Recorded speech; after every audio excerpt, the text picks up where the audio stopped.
ونصلی علی رسول الکریم۔ میرے محترم بزرگوں اور بھائیوں، ہمارا یہاں جمع ہونا ایک مقصد کے لیے ہے، ایک کام کے لیے ہے۔ میرے محترم بزرگوں، کچھ ضروری گزارشات ہیں،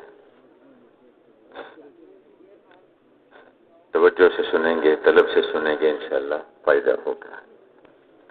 ہم سبھی محتاج ہیں اور مل جل کے ایک محنت میں لگے ہوئے ہیں، اس کو سیکھنے کی کوشش میں لگے ہوئے ہیں۔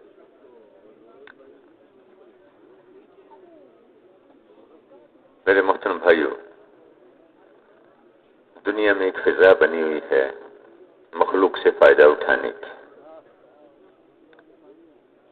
اور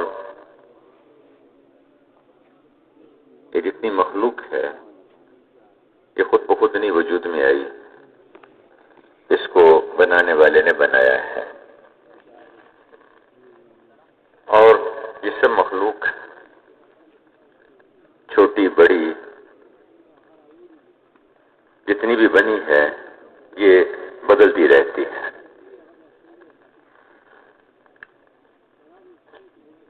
بچہ چھوٹا ہوتا ہے،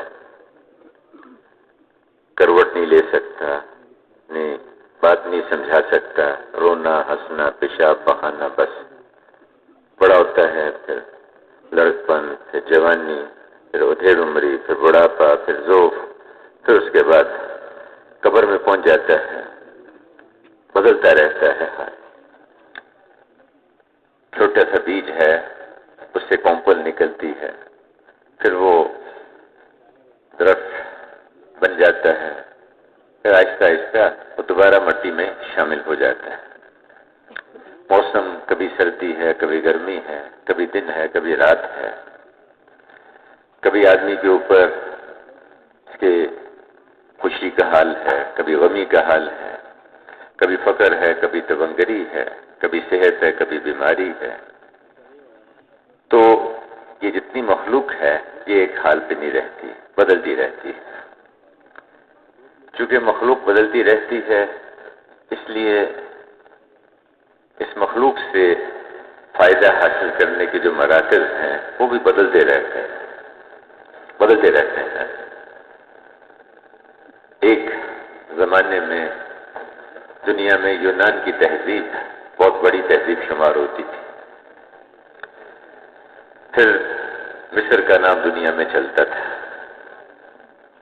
ایک زمانے میں ہندوستان، دلی دنیا کا مرکز تھا، اس کا ڈنکا بجتا تھا۔ اب اور جگہ مراکز بن گئے، کبھی بغداد یہ مرکز ہوتا تھا، تب اور جگہ مراکز بنے ہوئے ہیں۔ کچھ عرصے کے بعد یہ بھی نہیں رہیں گے، یہ بدلتے رہتے ہیں۔ اس لیے مخلوق سے، چونکہ مخلوق بدلتی ہے، اس سے جو استفادہ حاصل کرنے کے جو مراکز ہیں وہ بھی بدلتے رہتے ہیں۔ لیکن اللہ پاک کی ذات نہیں بدلتی، اللہ پاک کی ذات نہیں بدلتی۔ اللہ جیسے ہیں ازل سے ویسے ہی ہیں۔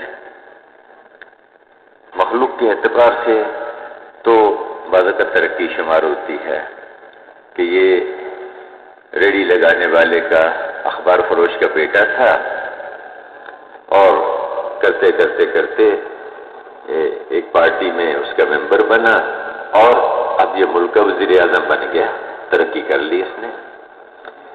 یہ بالکل ان پڑھ آدمی تھا، اور کرتے کرتے مدرسے میں داخل ہوا، اس نے حفظ کیا، پھر کتابیں پڑھی، پھر کرتے کرتے شیخ الحدیث بن گئے۔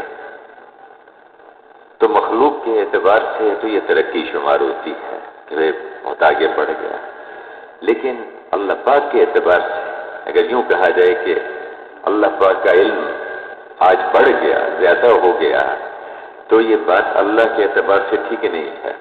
اس کا مطلب یہ ہوا کہ ماضی میں نعوذ باللہ اللہ کا علم ناقص تھا، اب اللہ کا علم جو ہے وہ بڑھ گیا، اس میں ترقی ہو گئی۔ اور اللہ پاک ہر زمانے میں ہر زمانے میں ہر کمی سے، ہر نقص سے، ہر عیب سے پاک ہے اللہ پاک۔ تو اللہ پاک نہیں بدلتے، اس لیے اللہ پاک سے اور اس کی قدرت سے، اللہ پاک کے خزانوں سے فائدہ اٹھانے کا جو مرکز ہے وہ بھی نہیں بدلتا۔ اللہ پاک کی قدرت سے فائدہ اٹھانے کا جو مرکز ہے وہ بیت اللہ ہے، بیت اللہ ہے۔ میرے محترم بھائیو، بیت اللہ پر اللہ کی قدرت مختلف شکلوں میں ہر آن ہر گھڑی وہاں ظاہر ہوتی رہتی ہے۔ بہت سارے واقعات سننے میں ملتے ہیں، لیکن 4 مواقع ایسے ہیں کہ جس میں اللہ کی قدرت بہت بڑے پیمانے پہ ظاہر ہوئی بیت اللہ پر، بہت بڑے پیمانے پر۔ سب سے پہلے تو کچھ نہیں تھا، اللہ پاک نے اس کائنات کے بنانے کا ارادہ کیا، عرش کو بنایا، کرسی کو پیدا فرمایا، پھر پانیوں کو پیدا کیا، اس پہ تجلی فرمائی، آسمان بنے، اور پانی پہ اللہ پاک نے جہاں اس وقت بیت اللہ ہے وہاں سے ایک خشکی کا ایک بلبلہ، ایک زمین کا بلبلہ وہاں سے اٹھایا اور اس کو وہاں چاروں طرف پھیلا دیا، تو زمین وجود میں آئی، زمین بن گئی۔ زمین کو پانی کے اوپر رکھا گیا۔ شروع میں یہ ہلتی تھی، جیسے پانی کے اوپر کاغذ رکھ دیں تو وہ ہلتا ہے، زمین ہلتی تھی، پھر پہاڑوں کو میخوں کی طرح اس کے اوپر گاڑ دیا گیا زمین کے اندر، اس کا ہلنا رک گیا۔ تو اللہ پاک نے زمین کو پیدا فرمایا اور اس میں انسانوں کی ضرورتیں رکھ دی، قیامت تک کے آنے والے انسانوں کی ضرورتیں اس زمین کے اندر اللہ نے چھپا دی، اس کے اندر رکھ دی۔ ہر دور میں، ہر زمانے میں لوگ محنت کرتے ہیں، اس کے بقدر ان کو سمجھ آتی ہے۔ پہلے زمانے کے لوگوں نے سمجھا کہ اس مٹی میں، اس زمین میں گندم، چاول، سبزیاں، پھل ہیں، اس اعتبار سے محنت کی، اللہ نے ان کو اس کا فائدہ دیا۔ بعد والوں نے کچھ اور محنت کی، کوشش کی، ان کو سمجھ میں آیا کہ نہیں، اس کے اندر تو بہت ساری دھاتیں ہیں، لوہا ہے، سونا ہے، چاندی ہے، پیتل ہے، اس سے فائدہ اٹھایا۔ پھر بعد والوں کو سمجھ آیا کہ نہیں، اس میں تو انہوں نے اور محنت کی، یہ سمجھ میں آیا کہ اس میں تو تیل ہے، پیٹرول ہے، گیس ہے، اس سے فائدہ اٹھانا شروع کر دیا۔ اب قیامت تک پتہ نہیں کتنی نعمتیں اللہ نے اس مٹی کے اندر، اس زمین کے اندر چھپا رکھی۔ تو خیر کچھ نہیں تھا، آواز اس کی گونج رہی ہے، کچھ نہیں تھا تو اللہ پاک نے اس جہاں بیت اللہ ہے وہاں سے سارے نظام کو پھیلایا، اس کو بچھایا اور اس میں انسانوں کی ضرورتوں کا انتظام کر دیا۔ دوسرے موقع پر بیت اللہ پر اللہ کی جو قدرت جو بڑے پیمانے پر ظاہر ہوئی۔ اب میرے بھائیو، میں کر رہا تھا کہ اللہ نے زمین کو بچھایا اور پھر اللہ نے یہ سارا نظام 6 دن اور رات میں پیدا کیا۔ پھر آخر میں حضرت آدم علیہ السلام کو پیدا فرمایا اور فرشتوں سے کہا کہ ان کو سجدہ کرو، فرشتوں نے ان کو سجدہ کیا۔ اس کے بعد پھر کچھ عرصہ جنت میں رکھا، انہی سے ان کی اہلیہ حضرت حوا اسلام ان کو پیدا کیا۔ پھر ایک چوک ہو گئی اور اس کی وجہ سے اللہ پاک نے ان کو، دونوں میاں بیوی کو زمین پہ اتار دیا۔ اللہ کی اپنی مصلحتیں، حکمتیں ہیں، ان سے پھر اللہ نے آگے بنی آدم کا سلسلہ چلایا اور اس زمین پہ اللہ نے بنی آدم کو آباد فرمایا۔ تو میرے محترم بزرگوں، بھائیوں، بڑے پیمانے پر اللہ کی قدرت یہاں ظاہر ہوئی کہ اللہ نے اس ساری کائنات کے اس نقشے کو پیدا فرمایا، زمین کے نقشے کو پیدا فرمایا، اور پھر انسانوں کو اللہ پاک نے اس میں بسایا اور انسانوں کی ضرورتوں کا سامان اس میں رکھ دیا۔ دوسرا موقع بیت اللہ پر اللہ کی قدرت جو بڑے پیمانے پر ظاہر ہوئی وہ سیدنا ابراہیم علیہ السلام کے زمانے میں۔ حضرت نوح علیہ السلام کے زمانے میں طوفان آیا اور ساری انسانیت اس پانی میں غرق ہو گئی، چند ایک لوگ بچے، اور اس میں سے یہ جو بیت اللہ تھا اس کو اس وقت میں پھر آسمانوں پہ اٹھا لیا گیا۔ حضرت ابراہیم علیہ السلام کو اللہ پاک نے جب پیدا فرمایا تو آپ نے بڑے ہوئے، پھر آپ نے دعوت دینی شروع کی، اپنی قوم کو سمجھایا، ان کے پاس گئے، ایک ایک آدمی کو دعوت دیتے، اس کو بات کرتے کہ دیکھو بھائی بتوں سے نہیں ہوتا، اللہ کرتے ہیں، اللہ سے ہوتا ہے اور اعمال پر ہوتا ہے۔ عزت اللہ دیتے ہیں، امن اللہ پاک دیتے ہیں، حفاظت اللہ پاک کرتے ہیں، اس ساری کائنات کے خالق اللہ ہیں، اس کے مالک اللہ پاک ہیں۔ نمرود کے پاس گئے، اس کو بھی دعوت دیتے رہے، اس کو بھی سمجھاتے رہے کہ دیکھو اللہ پاک خالق ہیں، اس کے علاوہ کوئی خالق نہیں ہے، میں اس خدا کی طرف بلاتا ہوں جو دیکھو بیمار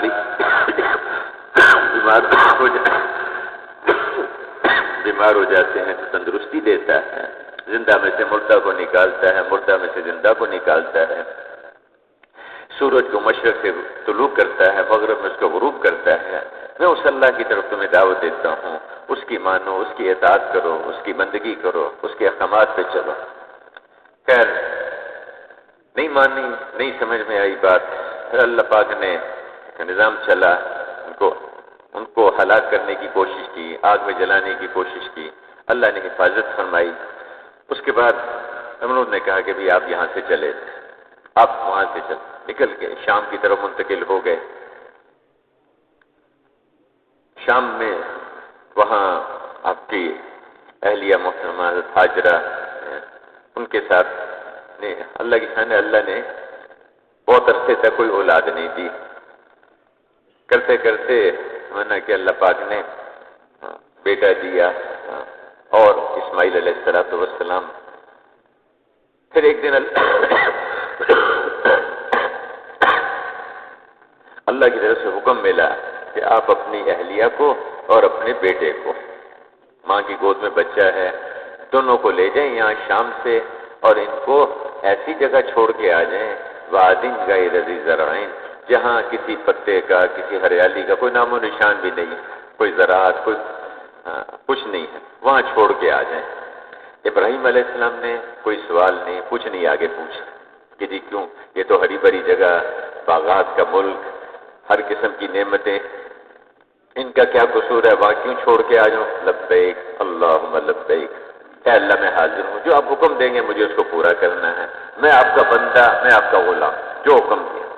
لیا تقریباً 1 مہینے کی مسافت ہے، زمین کا راستہ جو ہے، وہاں سے شام سے لیا، اور جہاں اس وقت بیت اللہ ہے وہاں بیت اللہ کا کوئی آثار نہیں تھے، وہ تو طوفان نوح کے موقع پر اٹھا لیا گیا تھا۔ وہاں بیوی کو اور بیٹے کو وہاں چھوڑا، واپس آنے لگے تو اہلیہ نے پوچھا کہ آپ یہاں کیوں چھوڑ کے جا رہے ہیں ہمیں؟ کوئی جواب نہیں دیا۔ دوسری دفعہ پھر پوچھا، پھر کوئی جواب نہیں دیا۔ تیسری دفعہ پھر پوچھا، پھر جواب نہیں دیا، خاموش۔ چوتھی دفعہ میں سوال بدل دیا، پوچھا کہ کیا اللہ نے آپ کو حکم دیا ہے کہ ہمیں یہاں چھوڑ کر چلے جائیں؟ اس پہ فرمایا کہ ہاں اللہ نے حکم دیا۔ دل میں سوچا یہ اللہ کے نبی ہیں، اللہ نے حکم دیا ہوگا ان کو، ورنہ ہاں اللہ والے تو اپنے گھر والوں پر بھی شفیق ہوتے ہیں، سب کے لیے خیر خواہ ہوتے ہیں، تو یہ یقیناً اللہ نے حکم دیا ہوگا۔ سوال بدل دیا، کیا اللہ نے آپ کو حکم دیا ہے؟ فرمایا کہ ہاں اللہ نے حکم دیا ہے۔ پھر آگے کیا کہا کہ پھر آپ تشریف لے جائیے، گھبرائے نہیں، پھر آپ تشریف لے جائیے، انشاءاللہ اللہ ہمیں ضائع نہیں کرے گا، اللہ ہمیں ضائع نہیں کرے گا۔ ابراہیم علیہ السلام ماشاءاللہ چل پڑے۔ مفتی صاحب نے ایک دفعہ فرمایا تھا کہ وہاں سے پھر حضرت ابراہیم علیہ السلام دعوت کے لیے گئے، یمن کا سفر کیا، پھر اسی طرح بعض مواقع پر ہندوستان کا سفر کیا۔ تو خیر وہاں اہلیہ کی تھوڑا سا پانی اور تھوڑی سی کھجوریں وہ ختم ہو گئی، اب پریشان ہوئی۔ ماں بھوک کی وجہ سے نڈھال، ماں کی چھاتی میں دودھ ختم ہو گیا۔ اب بیٹا جو ہے وہ تڑپے، چھوٹا سا بچہ، وہ پیاس کی وجہ سے، بھوک کی وجہ سے بچہ تڑپے۔ ماں اپنی بھوک تو برداشت کر لیتی، لیکن اس بچے کی، اس کے تڑپنا، اس کا بھوکا، اس کا پیاسا ہونا، اس کو کیسے برداشت کرے؟ اب وہ پریشان ہوئی، صفا پر چڑھی، وہاں جا کے دیکھا کہ شاید کوئی مل جائے، کوئی قافلہ کوئی پاس سے گزرتا ہوا، کوئی انتظام ہو جائے، کچھ نہیں نظر آیا۔ پھر بے چینی سے نیچے اتری اور صفا سے مروہ کی طرف کو چلی۔ راستے میں ایک وہ برساتی ایک نالا تھا، وہاں سے جب گزرتی، وہ نیچے تھا، نشیب تھا، تو اس میں تیزی سے گزرتی کہ بچے پر نظر نہیں رہتی، دکھائی نہیں دیتا تھا، وہاں سے تیزی سے گزرتی تھی۔ پھر وہاں سے آگے مروہ پہ چڑھتی، پھر دیکھتی وہاں کچھ نظر نہیں آتا، پھر واپس 7 چکر لگائے۔ جب 7 چکر لگائے تو پانی کی آواز آئی، پانی کے نکلنے کی۔ اب دوڑی وہاں آئی، آ کے دیکھا تو جہاں بچہ ایڑیاں رگڑ رہا تھا، بھوک پیاس کی وجہ سے تڑپ رہا تھا، وہیں اللہ پاک نے وہاں پانی کا چشمہ نکال دیا۔ اب وہ پانی کو جو ہے وہ جب چشمہ نکلا تو خوش بھی ہوئی اور پریشان بھی ہوئی کہ بھی تھوڑا سا پانی ہے، یہ ادھر بکھر جائے گا، ختم ہو جائے گا، میں کیا کروں گی؟ تو اس کے گرد انہوں نے چھوٹی چھوٹی سی منڈیر بنانی شروع کر دی اور ساتھ اپنی زبان سے کہا زمزم زمزم زمزم۔ عبرانی زبان جو ان کی زبان سے اس کا لفظ ہے، اس کا مطلب ہے رک جا رک جا رک جا۔ پانی وہیں رک گیا، کہیں پھیلا نہیں اس کے بعد۔ اچھا، اور اللہ وہ پانی جو ہے اسی زمین کے اندر گہرائی میں جاتا ہے، گہرائی میں جاتا ہے وقت اللہ کی رحمت۔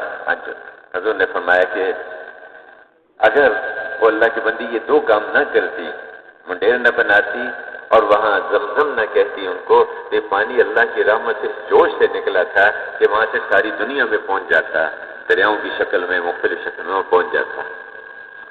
تو کیا خیال ہے؟ دریاؤں کی شکل میں نہیں پہنچا، لیکن بوتلوں کی شکل میں تو پہنچ گیا نا جی۔ جس نے عمرہ نہیں کیا، جس نے حج نہیں کیا، زمزم اس نے بھی پیا ہے۔ آپ میں سے کوئی ایسا ہے جس نے آج تک زمزم نہیں پیا؟ حالانکہ بہت سارے ایسے ہیں جنہوں نے نہ عمرہ کیا نہ حج کیا ابھی تک، لیکن زمزم کیا، اللہ نے پہنچا دیا ساری دنیا میں۔ تو زمزم ایسا پانی اللہ نے دے دیا، زمزم لما شرب لہ، جس مقصد کے لیے پئیں گے، جس کام کے لیے پئیں گے، اس کو اللہ پورا کر دے۔ اب وہ بھوک لگتی، زمزم پیتی، اللہ بھوک دور کر دیتے۔ پیاس لگتی، زمزم پیتی، اللہ پیاس دور کر دیتے۔ بیماری آ جاتی، زمزم پیتی، اللہ بیماری دور کر دیتے۔ کہیں سردی لگتی، زمزم پیئیں تو سردی دور ہو جاتی۔ گرمی لگتی، زمزم پیتی تو اللہ گرمی کو دور کر دیتے۔ ایسا برکت والا پانی اللہ پاک نے دے دیا، زمزم لما شرب لہ، جس کام کے لیے بھی پیے۔ میرے بھائیو، اللہ نے وہ زمزم کا پانی دے دیا۔ اس کے بعد کچھ عرصے کے بعد اب وہاں بچے کے ساتھ وہ رہ رہی تھی، وہاں ایک قبیلہ، یمن کا قبیلہ جرہم، وہاں سے گزر رہا تھا۔ انہوں نے دیکھا پرندے اڑتے ہوئے دیکھے وہاں۔ یہ پرندے تو وہاں ہوتے ہیں جہاں پانی ہوتا ہے، کوئی ہریالی ہوتی ہے، کوئی اس کا انتظام۔ یہاں تو آج تک کبھی ہم نے کوئی پرندوں کو اڑتے نہیں دیکھا، یہ کیسے؟ تو وہ قافلہ سیدھا جانے کے بجائے مڑ کے ادھر کی طرف کو چل پڑا کہ دیکھے تو صحیح یہاں کیا ہے۔ جب وہاں آئے تو دیکھا کہ ایک عورت ہے، بڑھیا ہے، اس کی گود میں چھوٹا سا بچہ ہے اور وہاں پانی کا انتظام ہے۔ بہت حیران ہوئے کہ آج تک تو کبھی سنا نہیں تھا، یہ پانی کہاں سے آ گیا۔ خیر پوچھا ان سے، پھر انہوں نے اجازت مانگی کہ کیا ہمیں اجازت ہے کہ ہم یہیں پڑاؤ ڈال لیں، اپنا قبیلہ یہیں آباد ہو جائے۔ انہوں نے فرمایا کہ ٹھیک ہے، تم یہاں ٹھہر جاؤ، لیکن یہ اس پانی کو تم استعمال کر سکتے ہو، اس کے مالک تم نہیں بنو گے، ملکیت نہیں ہوگی یہ تمہاری، تو تم اس کو استعمال کر سکتے ہو۔ خیر وہ قبیلہ وہاں آباد ہو گیا، قبیلہ جرہم۔ حضرت اسماعیل علیہ السلام بڑے ہوئے تو ایک دن ابراہیم علیہ السلام نے اللہ پاک سے اجازت مانگی کہ میں جا کے اپنی بیوی کو، بچے کو دیکھوں۔ گئے اور اللہ نے اجازت دی، لیکن یہ کہا کہ بھی وہاں پہنچ جاؤ، جاؤ دیکھ کے آ جاؤ، لیکن سواری سے نیچے نہیں اترنا، وہاں نیچے نہیں اترنا، راستے میں جہاں چاہے اترو۔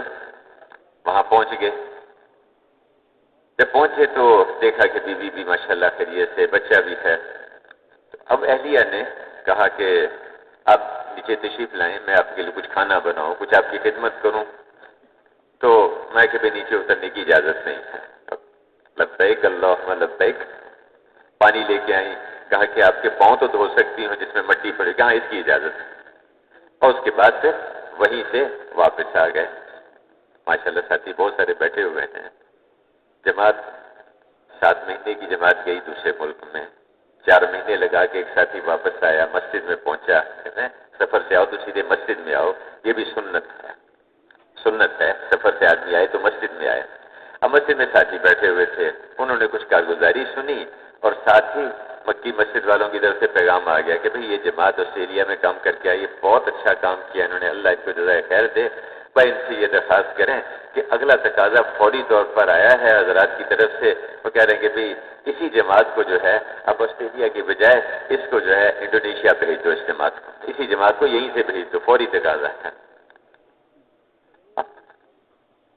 مشورے والوں نے کہا، مسجد کی جماعت کے ساتھیوں نے کہا کہ بھئی آپ ایسے کر لو، اپنے ذرا گھر پہ چلے جاؤ اور دروازے سے جا کے اہلیہ کو بتا کے آ جاؤ، بچوں کو بتا کے آ جاؤ میں خیر خیریت سے ہوں اور میری اگلی تشکیل ہو گئی ہے۔ کیا کہیں گے ہم سارے؟ بھئی اسلام میں اتنی سختی نہیں ہے، دین میں اتنی سختی نہیں ہے، یہ کیا بات ہوئی؟ اللہ اکبر! وہاں کیا لبیک اللہم لبیک، جو اللہ کا حکم ہے اس کو پورا کریں گے، جو اللہ کا حکم ہے اس پہ چلیں گے۔ اب وہاں سے واپس آ گئے، پھر کچھ اور عرصہ گزرا۔ ایک دن ابراہیم علیہ السلام سے یعنی وہ بیٹے سے محبت تو ہوتی ہے، کسی بچے کو روتا دیکھیں تو روتا ہوا اسماعیل سامنے، بچے کو ہنستا دیکھیں کھیلتا دیکھیں تو ہنستا ہوا اسماعیل آنکھوں کے سامنے۔ اللہ نے کہ بھئی ابراہیم اتنا تعلق اولاد سے، اتنا محبت ہوتی ہے، اولاد سے فطری ہے، اللہ کا نظام ہے۔ اچھا جاؤ جا کے اپنے بیٹے کو اپنے ہاتھ سے ذبح کر کے آ جائے۔ اللہ اکبر! کوئی بات نہیں آگے، لبیک اللہم لبیک، لبیک اللہم لبیک۔ وہاں سے چلے، اہلیہ سے بات کی کہ بھئی بیٹے کو ذرا تیار کر دو، اس کو ایک دوست ہے اس سے ملانے کے لیے لے جانا تھا۔ اچھا ان کا خیال یہ تھا، حاجر علیہ السلام کا خیال تھا کہ ہوگا کسی بستی میں کوئی ان کا جاننے والا، وہاں لے جانا چاہتے ہیں۔ ظاہری مطلب تو یہ بنا، اور ابراہیم علیہ السلام کا مطلب یہ تھا کہ میرا دوست ہے اللہ، میں اللہ کا خلیل ہوں، میرا دوست اللہ ہے اور میں اس کو اللہ سے ملانے لے جا رہا ہوں، اور اللہ سے آدمی اس وقت تک نہیں ملتا جب تک جو ہے دنیا سے رخصت نہ ہو جائے، تو میں اس کو ذبح کرنے لے۔ ان کا اندر کا مطلب یہ تھا، ظاہر مانی وہ یہ سمجھی۔ خیر تیار کر دیا انہوں نے، بیٹے کو ساتھ لیا، لے کر چل پڑے۔ جب چلے یہاں سے تو راستے میں ابراہیم علیہ السلام نے ساری بات اسماعیل علیہ السلام کو سنائی، ان کو بتایا کہ دیکھو اس طرح سے مجھے اللہ نے حکم دیا، غالباً 10-12 سال کی عمر تھی اس وقت، کہ اللہ نے مجھے یہ حکم دیا ہے، فانظر ماذا ترى، بیٹا تو بھی دیکھ لے، تیری کیا رائے ہے، تیرا کیا خیال ہے؟ اب جو بیٹے نے جو جواب دیا وہ یا ابت افعل ما تؤمر، ابا جی جو اللہ نے آپ کو حکم دیا آپ اس کو پورا کیجئے، ستجدنی انشاءاللہ من الصابرین، آپ انشاءاللہ مجھے صبر والا ہمت والا پائیں گے، میں چھوڑ کے نہیں بھاگوں گا، آپ گھبرائیں۔ دیکھو میرے بھائیو، تربیت اللہ کرتے ہیں، تربیت اللہ کرتے ہیں۔ جب ہم اللہ کے کام میں لگیں گے اللہ ہمارے کام میں لگ جائے گا، جو اللہ کے دین کے کام میں لگے گا اللہ پاک اس کے کام میں لگ جائے گا۔ جن بچوں کے سر پہ باپ نہیں ہوتا وہ بگڑ جاتے ہیں۔ اس بچے کو کس نے ایمان سکھایا، اس بچے کو کی تربیت کس نے کی؟ جب اللہ کے کام میں لگ گئے اللہ پاک ان کے کام میں لگ جائے گا، اللہ ان کی اولادوں کی، ان کی نسلوں کی تربیت کرے گا، ان کی حفاظت کا، ان کی پرورش کا انتظام کرے گا اللہ پاک۔ اور لے کے چلے راستے میں وہ ابراہیم علیہ السلام اسماعیل علیہ السلام نے انگلی پکڑی ہوئی ساتھ جا رہے ہیں، کیسا محبت کا منظر ہے۔ سامنے شیطان اس پہ زمین سے نکلا، اسماعیل علیہ السلام کی طرف اشارہ کیا کہ یہ تیری گردن جو ہے یہاں سے کٹے گی اب یہاں، اور تجھے ذبح کرے گا۔ تو اسماعیل علیہ السلام نے ابراہیم علیہ السلام سے کہا کہ ابا جان وہ دیکھیں وہ کیا ہو، شیطان ہے مردود، اس کو مارو، اس کو پتھر مارے۔ آگے بڑھے، پھر دوبارہ نکلا، پھر اس نے یہ اشارہ کیا کہ دیکھو تیری گردن کٹے گی، اب تجھے بھاگ جا یہاں سے، بھاگ جا۔ پھر کہا ابا جی یہ مارو پتھر اس کو۔ پھر آگے تیسری دفعہ پھر نکلا، کہا پھر مارو پتھر اس کو۔ مکہ سے جب مینا کی طرف کو آئے تو وہاں اب شیطان یہاں سے تو مایوس ہو گیا کہ یہ بچہ جو ہے یہ تو میرے قابو میں نہیں آ رہا۔ وہاں سے چلا گیا ایک بڑھیا کی شکل میں، حضرت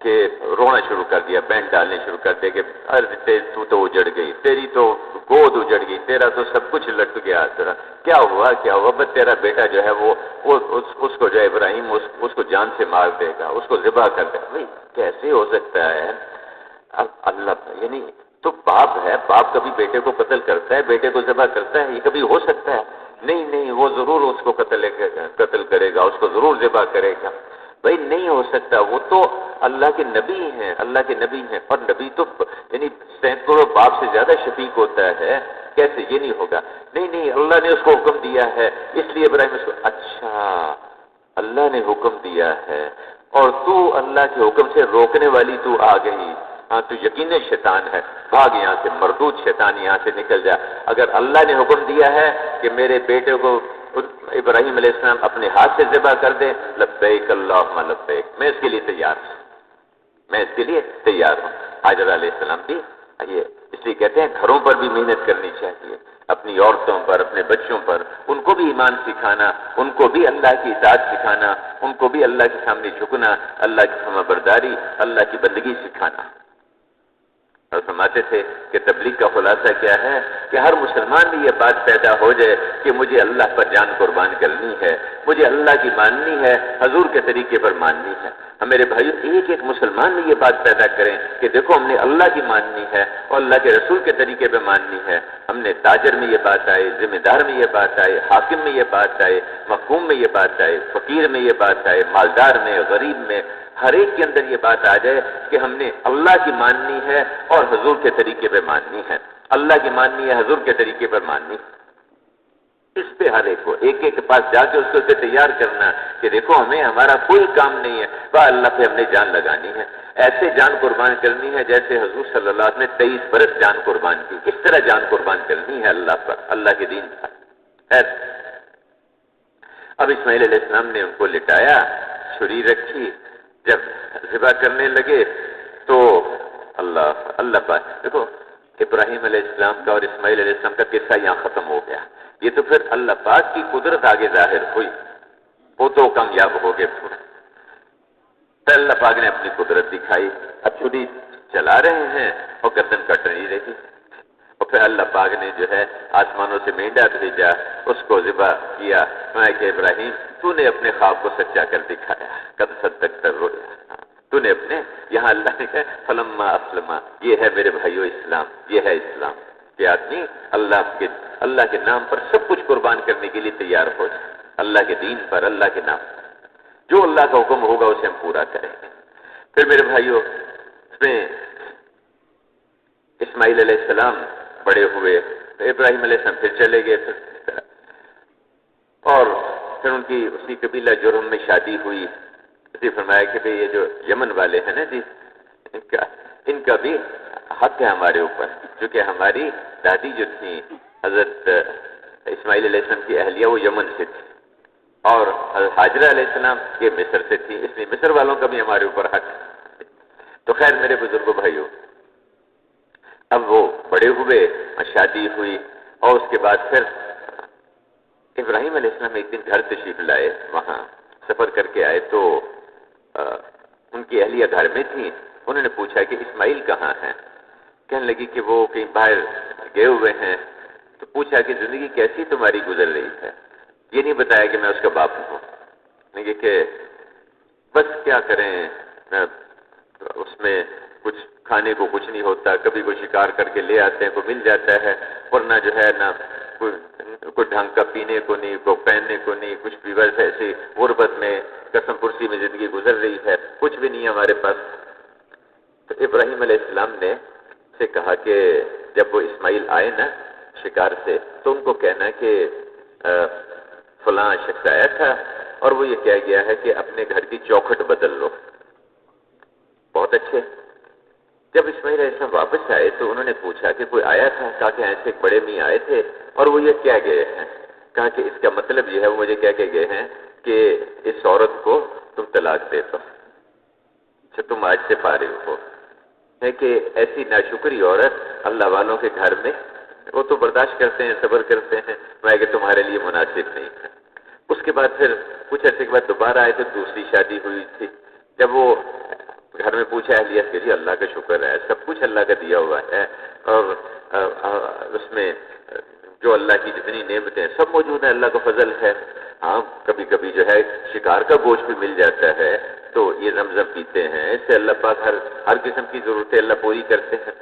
کہ ہاں بھی یہ چوکھٹ مضبوط ہے. تو ابراہیم علیہ السلام نے کہا کہ اس کو پیغام دے دینا. اس وقت بھی موجود نہیں تھے. تو ان کو پیغام دے دینا کہ بھئی یہ چوکھٹ تمہاری بہت اچھی ہے، اس کو محفوظ رکھنا، اس کو محفوظ رکھنا. تو خیر اسماعیل علیہ السلام بڑے ہوئے. پھر اللہ پاک نے حکم دیا کہ ابراہیم آپ اور اسماعیل دونوں مل کے بیت اللہ کی تعمیر کریں. بیت اللہ کی تعمیر فرشتے کو بھیجا. اس نے وہ جو بنیادیں جو گم ہو گئی تھیں وہ آ کے بتائیں. طوفان نوح میں جو گم ہو گئی تھی وہ بنیادیں جو ہے وہ دکھائیں. اس پہ ابراہیم علیہ السلام نے اور اسماعیل علیہ السلام نے وہاں تعمیر شروع کی بیت اللہ کی. اور آج بھی وہ حج پہ جاتے ہیں، بیت اللہ پہ طواف کرتے ہیں تو وہاں مقام ابراہیم، وہاں ابراہیم وہ پتھر جس پہ کھڑے ہو کر ابراہیم علیہ السلام علیہ السلام اس کی تعمیر کرتے تھے، وہ پتھر اونچا نیچے ہوتا تھا اور ساتھ ساتھ اوپر ہوتا تھا. اس پتھر پہ ان کے پیروں کے نشان آج بھی موجود ہیں ابراہیم علیہ السلام کے. تو میرے بھائیوں بیت اللہ کی تعمیر ہو گئی. جب تعمیر ہوئی تو اب اللہ پاک نے ابراہیم علیہ السلام نے اللہ پاک سے دعا مانگی اور کہ اللہ نے فرمایا کہ بھائی ساری دنیا کو بلاؤ کہ یہاں آ کے اس بیت اللہ کا حج کریں. یا اللہ میری آواز کہاں تک پہنچے گی؟ کہ آواز لگانا تمہارا کام، پہنچانا ہمارا کام. تم آواز لگاؤ. ابراہیم علیہ السلام نے آواز لگائی کہ سب اس گھر کی زیارت کے لیے آؤ. تو اللہ کی شان ہے، اللہ پاک نے اس آواز کو ساری دنیا میں پہنچا دیا. اگر آج کا انسان اس پہ فخر کر رہا ہے کہ جی میں یہاں بولتا ہوں ساری دنیا میں ایک ہی وقت میں آواز سنی جاتی ہے، تو یہ کون سی بڑی بات ہے؟ ابراہیم علیہ السلام نے آواز لگائی، اللہ نے ساری دنیا میں اس آواز کو پہنچا دیا. پھر صرف اتنا نہیں بلکہ عالم ارواح میں اس کو پہنچا دیا. جو روحیں ابھی تک دنیا میں آئی نہیں تھی، آئندہ آنا انہوں نے، جس روح نے اس آواز پہ لبیک کہا، جتنی دفعہ لبیک کہا اتنی دفعہ ان کو حج کی توفیق ملے گی، جتنی دفعہ لبیک کہا. پھر ابراہیم علیہ السلام نے دعا مانگی کہ اللہ آپ کو قربانی پسند ہے، ایک گھرانے نے قربانی کی، آپ سے درخواست ہے کہ آپ پوری امت ایسی پیدا کر دیں جو اسی طرح سے دین کے لیے قربانیاں کرنے والی ہو، اور اے اللہ ان کے اندر ایسے نبی پیدا فرما دیں جو ان کو دعوت بھی دیں، جو ان کا تزکیہ بھی کریں، جو ان کو علم بھی سکھائیں. اے اللہ ایسے نبی ان کے اندر پیدا فرما دیں، اے قربانیوں والی امت پیدا کر دے، اور پھر اللہ ان کے لیے پھلوں کا انتظام کر دے، ان کو امن عطا فرما دے. ابراہیم علیہ السلام نے وہاں دعائیں مانگی، اسماعیل علیہ السلام نے دعائیں مانگی. اور میرے بھائیوں اللہ پاک نے ان کی دعاؤں کی برکت سے اللہ نے حضور صلی اللہ علیہ وسلم کو اسماعیل علیہ السلام کی اولاد میں پہلے اسماعیل علیہ السلام کی اولاد میں اللہ نے حضور صلی اللہ علیہ وسلم کو پیدا فرمایا، اور پوری امت اللہ نے ایسی پیدا فرما دی جو کہ اسی طرح سے قربانیاں کرنے والی. اور میرے بھائیوں جس بیت اللہ پر ایک گھر کی پرورش کا، ایک گھرانے کی پرورش کا انتظام نہیں تھا، اللہ پاک نے اس گھرانے میں ہزاروں نہیں، لاکھوں نہیں، کروڑوں اربوں کی پرورش کا انتظام کر دیا ہے کہ نہیں. وہاں پر آج جو پھل دنیا میں کہیں نہیں ملے گا بیت اللہ پہ ملے گا، وہاں مکہ مکرمہ میں ملے گا. تو اللہ پاک نے ہزاروں لاکھوں کروڑوں کی پرورش کا انتظام اللہ نے اسی بیت اللہ پر کر دیا. میرے بھائیوں تو بڑے پیمانے پر اللہ کی قدرت وہاں بیت اللہ پر دوسرے موقع پر حضرت ابراہیم علیہ السلام کے زمانے میں ظاہر. قربانی تو ہوئی لیکن میرے بھائیوں آج جتنے اعمال وہاں اس بیت اللہ پہ جتنے اعمال ہیں، وہاں کا طواف ہے، وہاں کی وہ صحیح ہے، اسی طرح زمزم ہے، اس پہ جو جتنی دعائیں مانگتے ہیں یہ سب ابراہیم علیہ السلام اور ان کے گھرانے کو اجر مل رہا ہے، اس کا ثواب مل رہا ہے. تیسرے موقع پر جس میں بڑے پیمانے پر اللہ کی قدرت بیت اللہ پر ظاہر ہوئی، وہ حضور صلی اللہ علیہ وسلم کی جب ولادت ہوئی اسی سال میں، اس موقع پر یمن کا ایک بادشاہ تھا، ابرہا اس کا نام تھا. اس نے کہا کہ یہ لوگ جو ہیں یہاں سے بیت اللہ کی طرف جاتے ہیں، مکہ مکرمہ کی طرف جاتے ہیں، حج کرتے ہیں، عمرہ کرتے ہیں، طواف کرتے ہیں، اور یہاں کے وسائل، یہاں کا مال ادھر لے کے جاتے ہیں، وہاں خرچ کرتے ہیں. اس لیے اپنے وسائل کو یہیں رکھنا چاہیے، باہر کیوں جاتے ہیں؟ حالانکہ بھائی رب تو اللہ ہیں، پالنے والے اللہ ہیں بھائی، اس سے اس کا کوئی سروکار نہیں، اس سے کوئی تعلق نہیں اس کا. تو اب وہ روکنا چاہیے ان کو کہ وہاں کیوں جاتے ہیں، یہیں خرچ کریں، یہیں رہیں. اس نے اپنے وزیروں سے مشورہ کیا، انہوں نے کہا جی ایسے کریں، جیسا وہاں ایک گھر بنا ہوا ہے ایسا ہی گھر یہاں بھی ایک بنا دیتے ہیں. یمن میں بھی گھر بنا دیا، بہت اچھا، اعلان کر دیا پوری مملکت میں، پورے یمن میں اعلان ہو گیا کہ آئندہ آپ کو وہاں جانے کی ضرورت نہیں ہے، ہم نے یہاں ایک گھر بنایا ہے، اسی طرح کا اس سے زیادہ اچھا گھر ہم نے بنا دیا ہے، تو آئندہ آپ لوگ یہیں طواف کریں، یہیں اسی گھر کی عبادت کیا کریں، آگے جانے کی ضرورت نہیں ہے. کوئی نہیں آیا، پھر اعلان ہوا، کوئی نہیں آیا، کئی دن تک اسی طرح ہو گیا. بادشاہ بھی پریشان، وزیر بھی پریشان. ایک دن کیا ہوا کہ رات کے وقت میں 2-3 نوجوان اندر گئے، اندر خوب پیشاب پخانہ کر کے آ گئے، اور یہ سمجھایا، یہ بتایا کہ یہاں ہم عبادت کرنے کے لیے تو نہیں آئیں گے، ہاں پخانہ کرنے کے لیے ضرور آئیں گے یہاں پر. اور اس سے جب اس کو خبر ملی تو غصے میں آ گیا، بہت ناراض ہوا. کیا کریں؟ اس کے وزیروں نے اگلا مشورہ دیا. مولانا محمد احمد صاحب رحمۃ اللہ فرمایا کرتے تھے کہ آدھا پاگل تو آدمی حکومت کے نشے میں ہو جاتا ہے، آدھا پاگل، اور باقی جو تھوڑی سی عقل ہوتی ہے وہ اس کے وزیر مشیر اس سے لے لیتے ہیں. تو اب وہ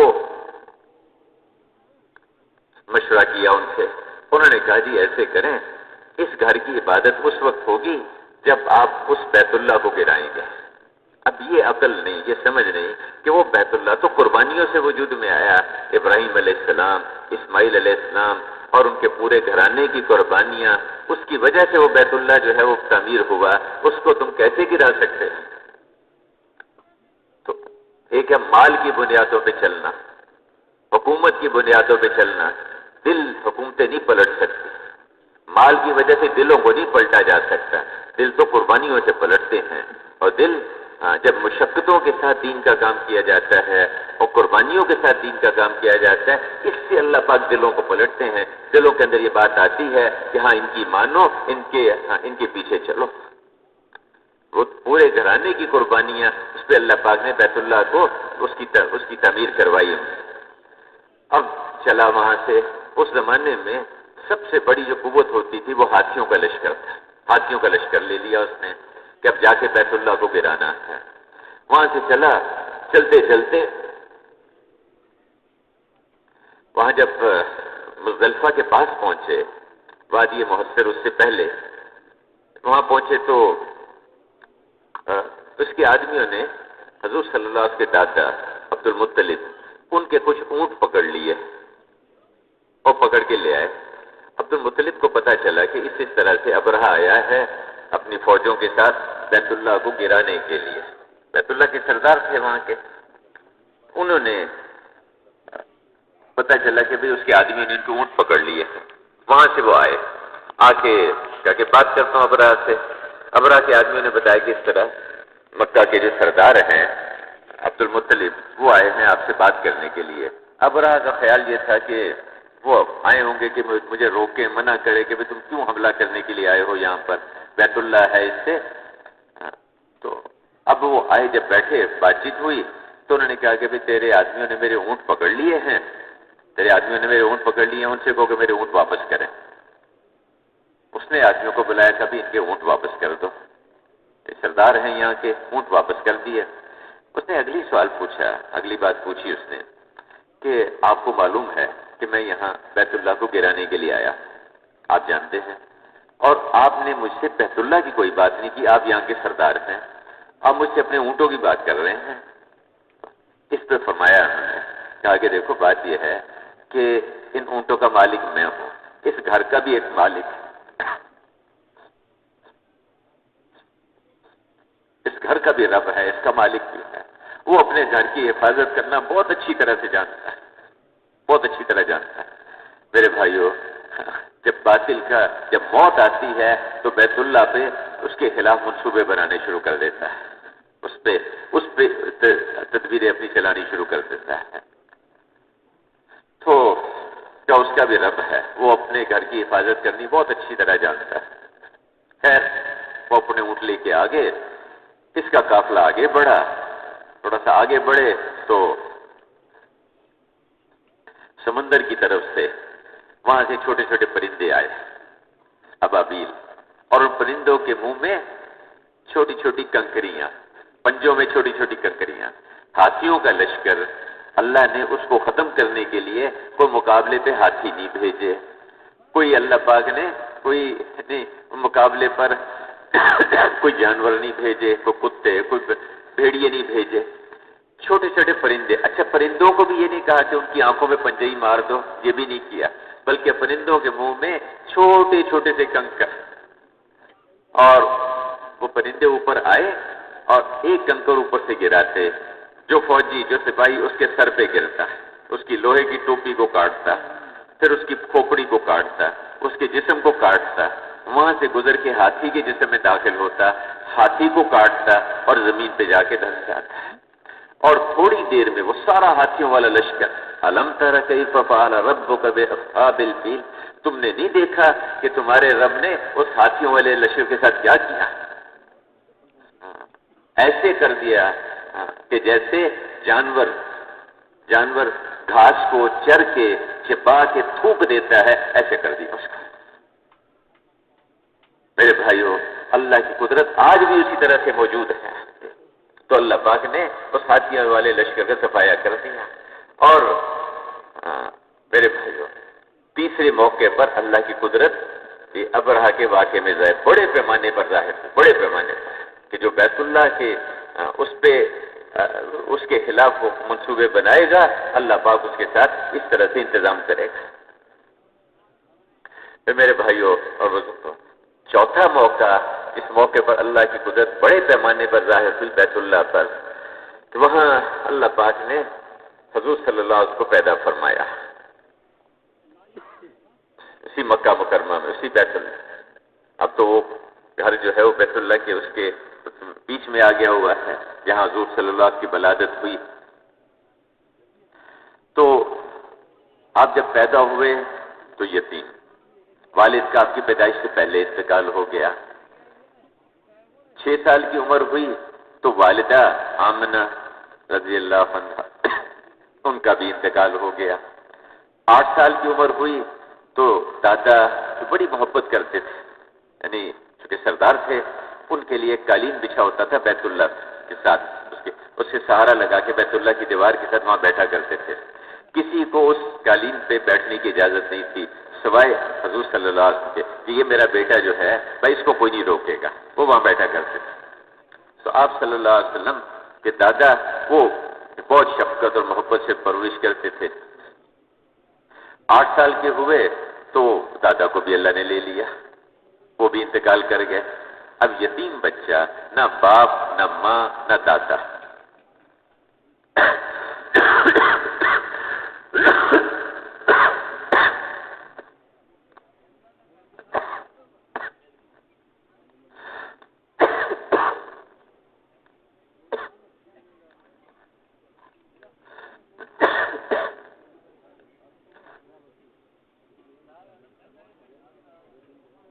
عام طور پر یتیم بچے بگڑ جاتے ہیں جن کا باپ سر پہ نہ ہو.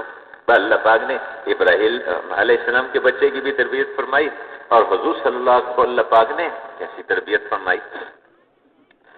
اب چچا نے پرورش میں لے لیا، ابو طالب نے، انہوں نے پرورش میں لیا.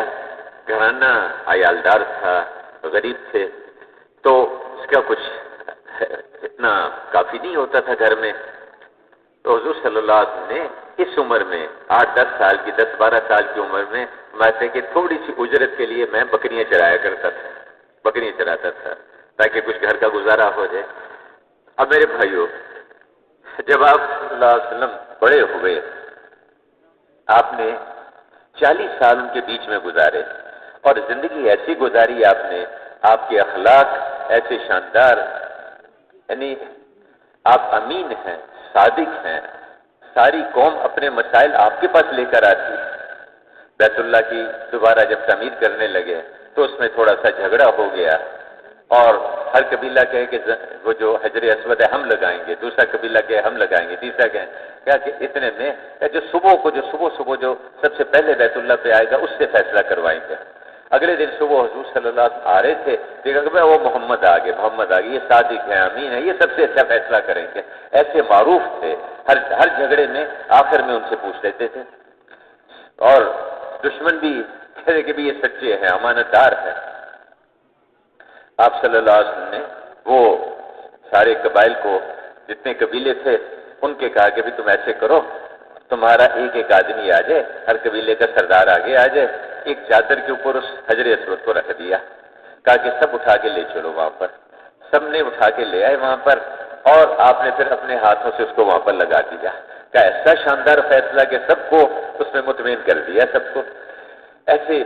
لیکن میرے بھائیوں، صرف اس سے لوگوں کی زندگیاں نہیں بدلی، اس سے لوگ اسلام میں داخل نہیں ہوئے، اس سے لوگوں نے اپنے کفر کو نہیں چھوڑا، کیونکہ اسلام جو پھیلتا ہے وہ دعوت سے پھیلتا ہے۔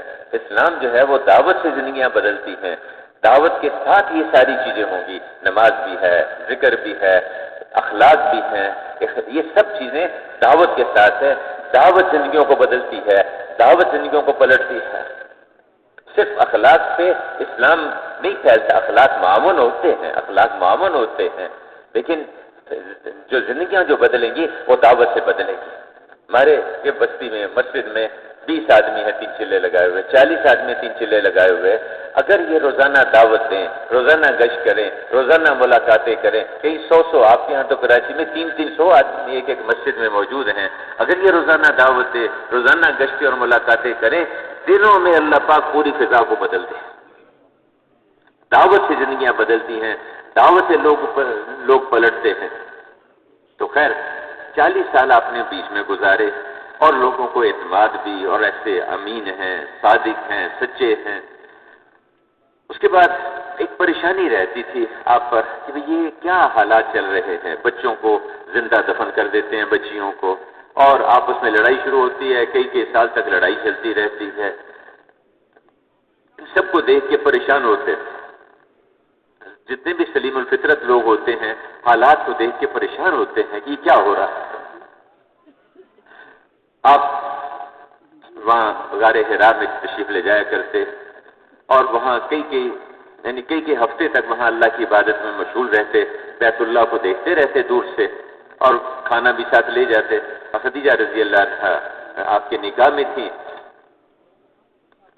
پھر وہاں پر آپ صلی اللہ علیہ وسلم پر اللہ نے وہی بھیجی۔ جب 40 سال کے ہوئے آپ کو نبوت ملی، جب آپ کو نبوت ملی تو آپ جبرائیل علیہ السلام نے آ کے آپ کو اس کے جب پہلی وحی اتری اقرا، تو اس کے بعد پھر آپ گھر تشریف لائے، اپنی اہلیہ کو سارا واقعہ سنایا، اور گھبراہٹ تھی اس کی، وحی کا ایک پریشانی تھی، تو انہوں نے تسلی دی کہ جی آپ گھبرائیں نہیں، آپ تو ایسے اونچے اخلاق والے ہیں، بیواؤں کا خیال کرتے ہیں، یتیموں کی پرورش کرتے ہیں، بھوکوں کو کھانا کھلاتے ہیں، ایسے اونچے اخلاق والوں کو اللہ ضائع نہیں کیا کرتا، آپ گھبرائیں نہیں۔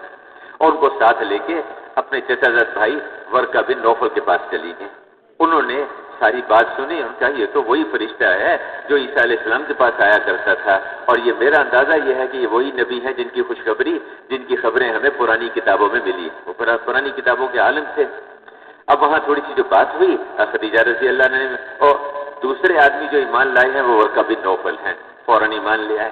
یعنی حضرت خدیجہ رضی اللہ عنہا حضور کو تسلی بھی دی، اور جب وہ چچا زاد بھائی سے بات ہوئی اور دعوت بھی دی، اور وہ بھی ایمان لے آئے، تو دوسرے آدمی ایمان لائے حضرت ورقہ بن نوفل۔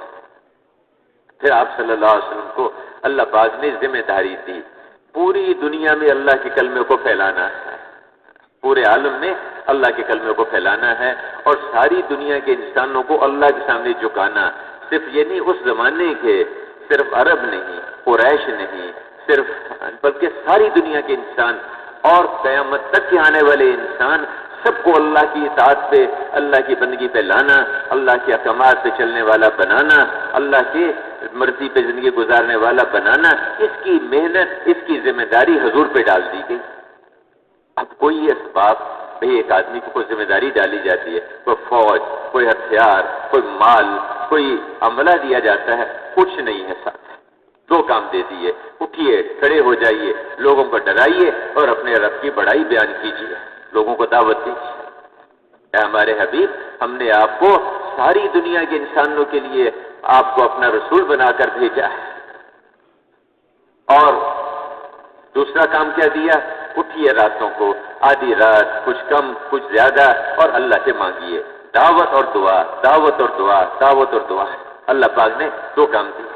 آپ نے چپ کے دعوت دینی شروع کی، انفرادی طور پر محنت کرنی شروع کی۔ حضرت علی کرم اللہ وجہ ایمان لے آئے، حضرت ابو بکر رضی اللہ عنہ ایمان لے آئے، حضرت زید بن حارثہ ایمان لے آئے۔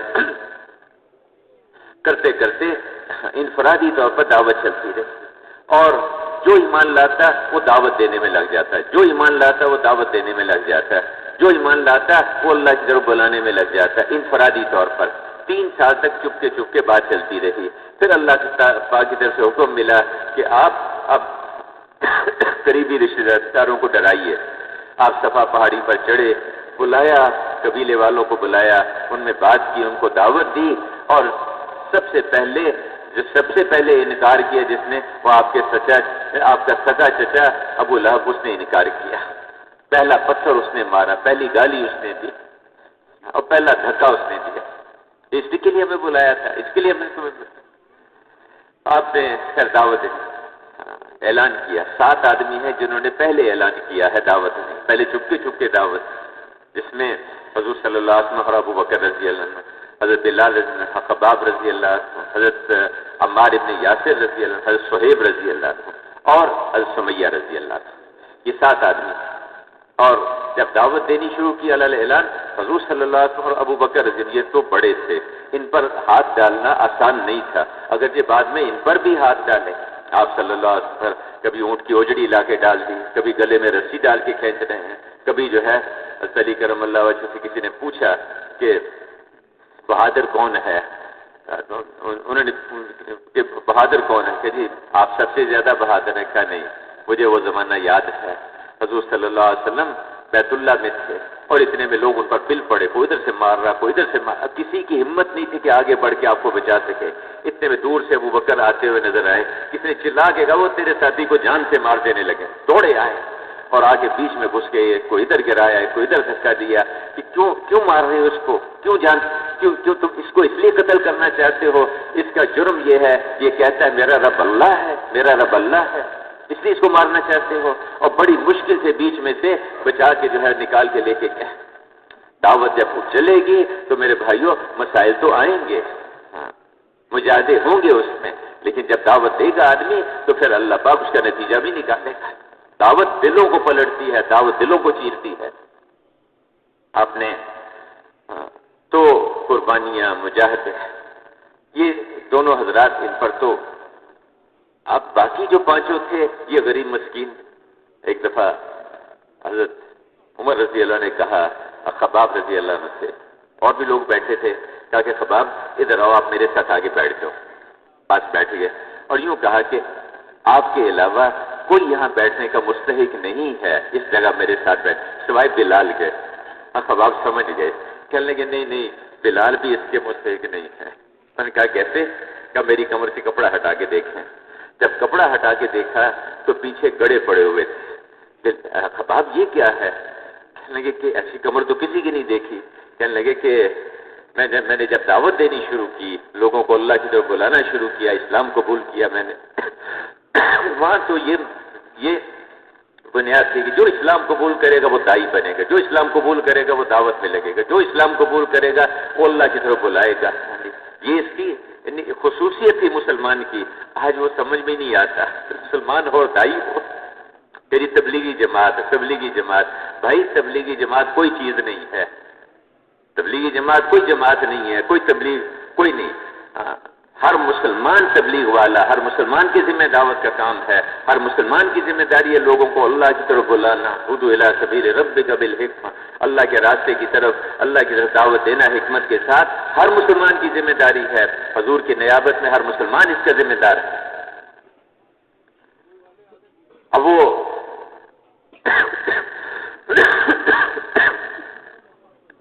میرے بھائی حضرت خباب رضی اللہ عنہ نے کہا کہ میں جب دعوت دیتا تھا تو مجھے مارتے پیٹتے تھے، حتیٰ کہ ایک دن مجھے ٹانگوں سے پکڑا، بازوؤں سے پکڑا اور انگارے جلائے گئے کوئلے اور دہتے ہوئے انگاروں کے اوپر مجھے ایسے لٹا دیا گیا، اور ان انگاروں کو بجھانے والی کوئی چیز نہیں تھی سوائے میرے جسم کا خون اور چربی۔ بلال کے ساتھ تو یہ نہیں ہوا، میرے ساتھ جو کچھ ہوا بلال کے ساتھ ٹھیک ہے، ان کے ساتھ بھی ہوا، لیکن یہ نہیں ہوا۔ حضرت عمر خاموش ہو گئے۔ تو مشقتیں مجاہدے، حضرت سمیہ رضی اللہ عنہ کو شہید کر دیا گیا اسی دعوت کی وجہ سے۔ حضرت عمار بن یاسر، حضرت سمیہ، ان کو ابو جہل کبھی مار رہا ہے، کبھی جو ہے وہ تو کبھی عتبہ، کبھی شیبہ۔ آپ پاس سے گزرتے تو اس وقت میں کچھ آپ تسلی دیتے ان کو، کچھ کر نہیں سکتے تھے کہ یا رسول اللہ یہ ہمارے ساتھ اصبر یا آل یاسر ان موعدکم الجنہ، صبر کرو، برداشت کرو، تمہارے لیے جنت کے وعدے، جنت کی خوشخبریاں تمہارے لیے، وعدے ہیں تمہارے لیے، اور کہ برداشت کرو، کفوا ایدیکم، اپنے ہاتھوں کو روک کے رکھو، کچھ نہ کہو، برداشت کرو اور لگے رہو، دعوت دیتے رہو۔ آپ قرآن اترتا، قرآن کی آیتیں پڑھ کے سناتے، حوصلہ بڑھاتے، نماز صبح و شام کی نماز اس کی ابتدائی شکل میں نماز پڑھو، اللہ سے مانگو، نماز پڑھو، اللہ سے مانگو۔ تو جو ایمان لاتا وہ دعوت میں لگتا، جو ایمان لاتا وہ قرآن سیکھنے میں لگتا، قرآن پڑھ پڑھ کے لوگوں کو دعوت دینے میں لگتا، جو ایمان لاتا وہ نماز پڑھ کے اللہ سے دعا مانگنے میں لگ جاتا، اللہ سے مانگنے میں لگتا، اور اخلاق بنتے گئے، برداشت کرتے رہے، صبر کرتے رہے۔ پھر میرے بھائیوں بزرگوں، کرتے کرتے اللہ پاک نے آپ صلی اللہ علیہ وسلم کی اسکیم کو ساری دنیا میں چلایا۔ پھر آپ وہاں سے ہجرت کر کے وہاں مدینہ منورہ تشریف لے آئے۔ جب اللہ نے آپ کو سے پہلے معراج کا واقعہ ہوا جس میں حضور صلی اللہ علیہ وسلم کو جبرائیل علیہ السلام اپنے ساتھ لے کے چلے، بیت المقدس کی طرف کو لے کر گئے۔ راستے میں 4 جگہ نفل پڑے، اور جب وہاں پہنچے تو جبرائیل علیہ السلام پوچھا کہ آپ نے معلوم ہے آپ نے کہاں کہاں نفل پڑھے؟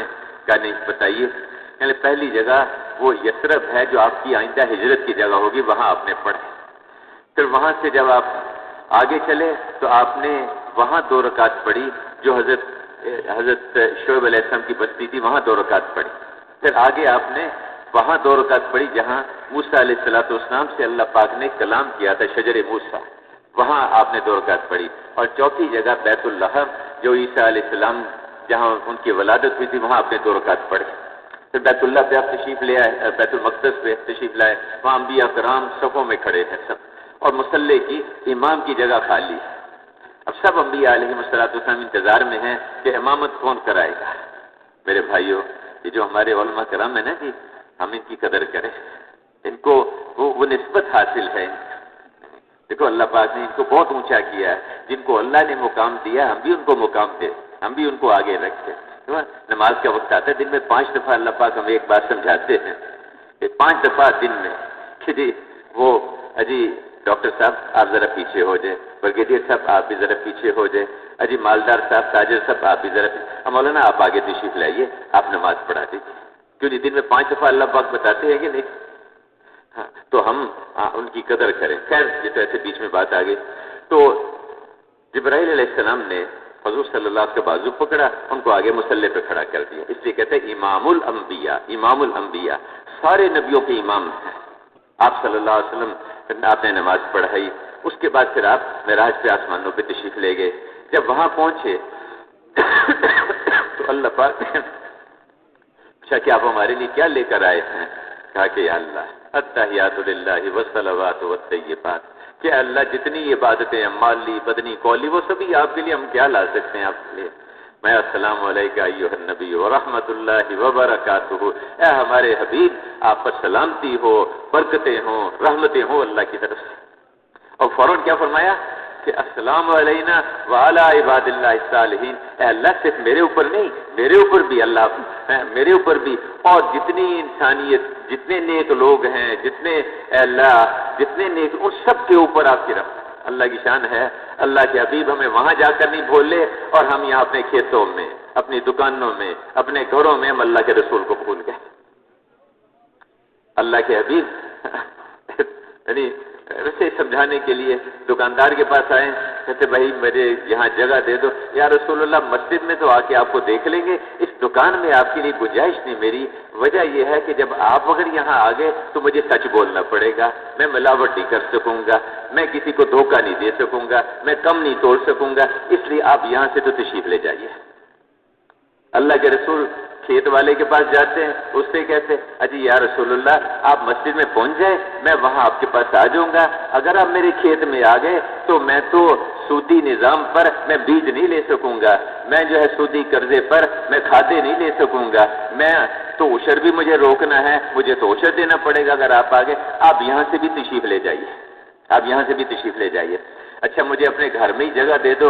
یا رسول اللہ اگر آپ میرے گھر میں آ گئے تو میرے گھر میں وہ جو خرافات ہے مجھے تو وہ ساری نکالنی پڑیں گی۔ اگر آپ میرے گھر میں آ گئے تو مجھے تو گھر کے اندر بیوی کے ساتھ بھی اچھا سلوک کرنا پڑے گا، بچوں کا بھی مجھے اور والدین کی بھی مجھے خدمت کرنی پڑے گی، رشتہ داروں کے ساتھ بھی مجھے اچھا سلوک کرنا پڑے گا۔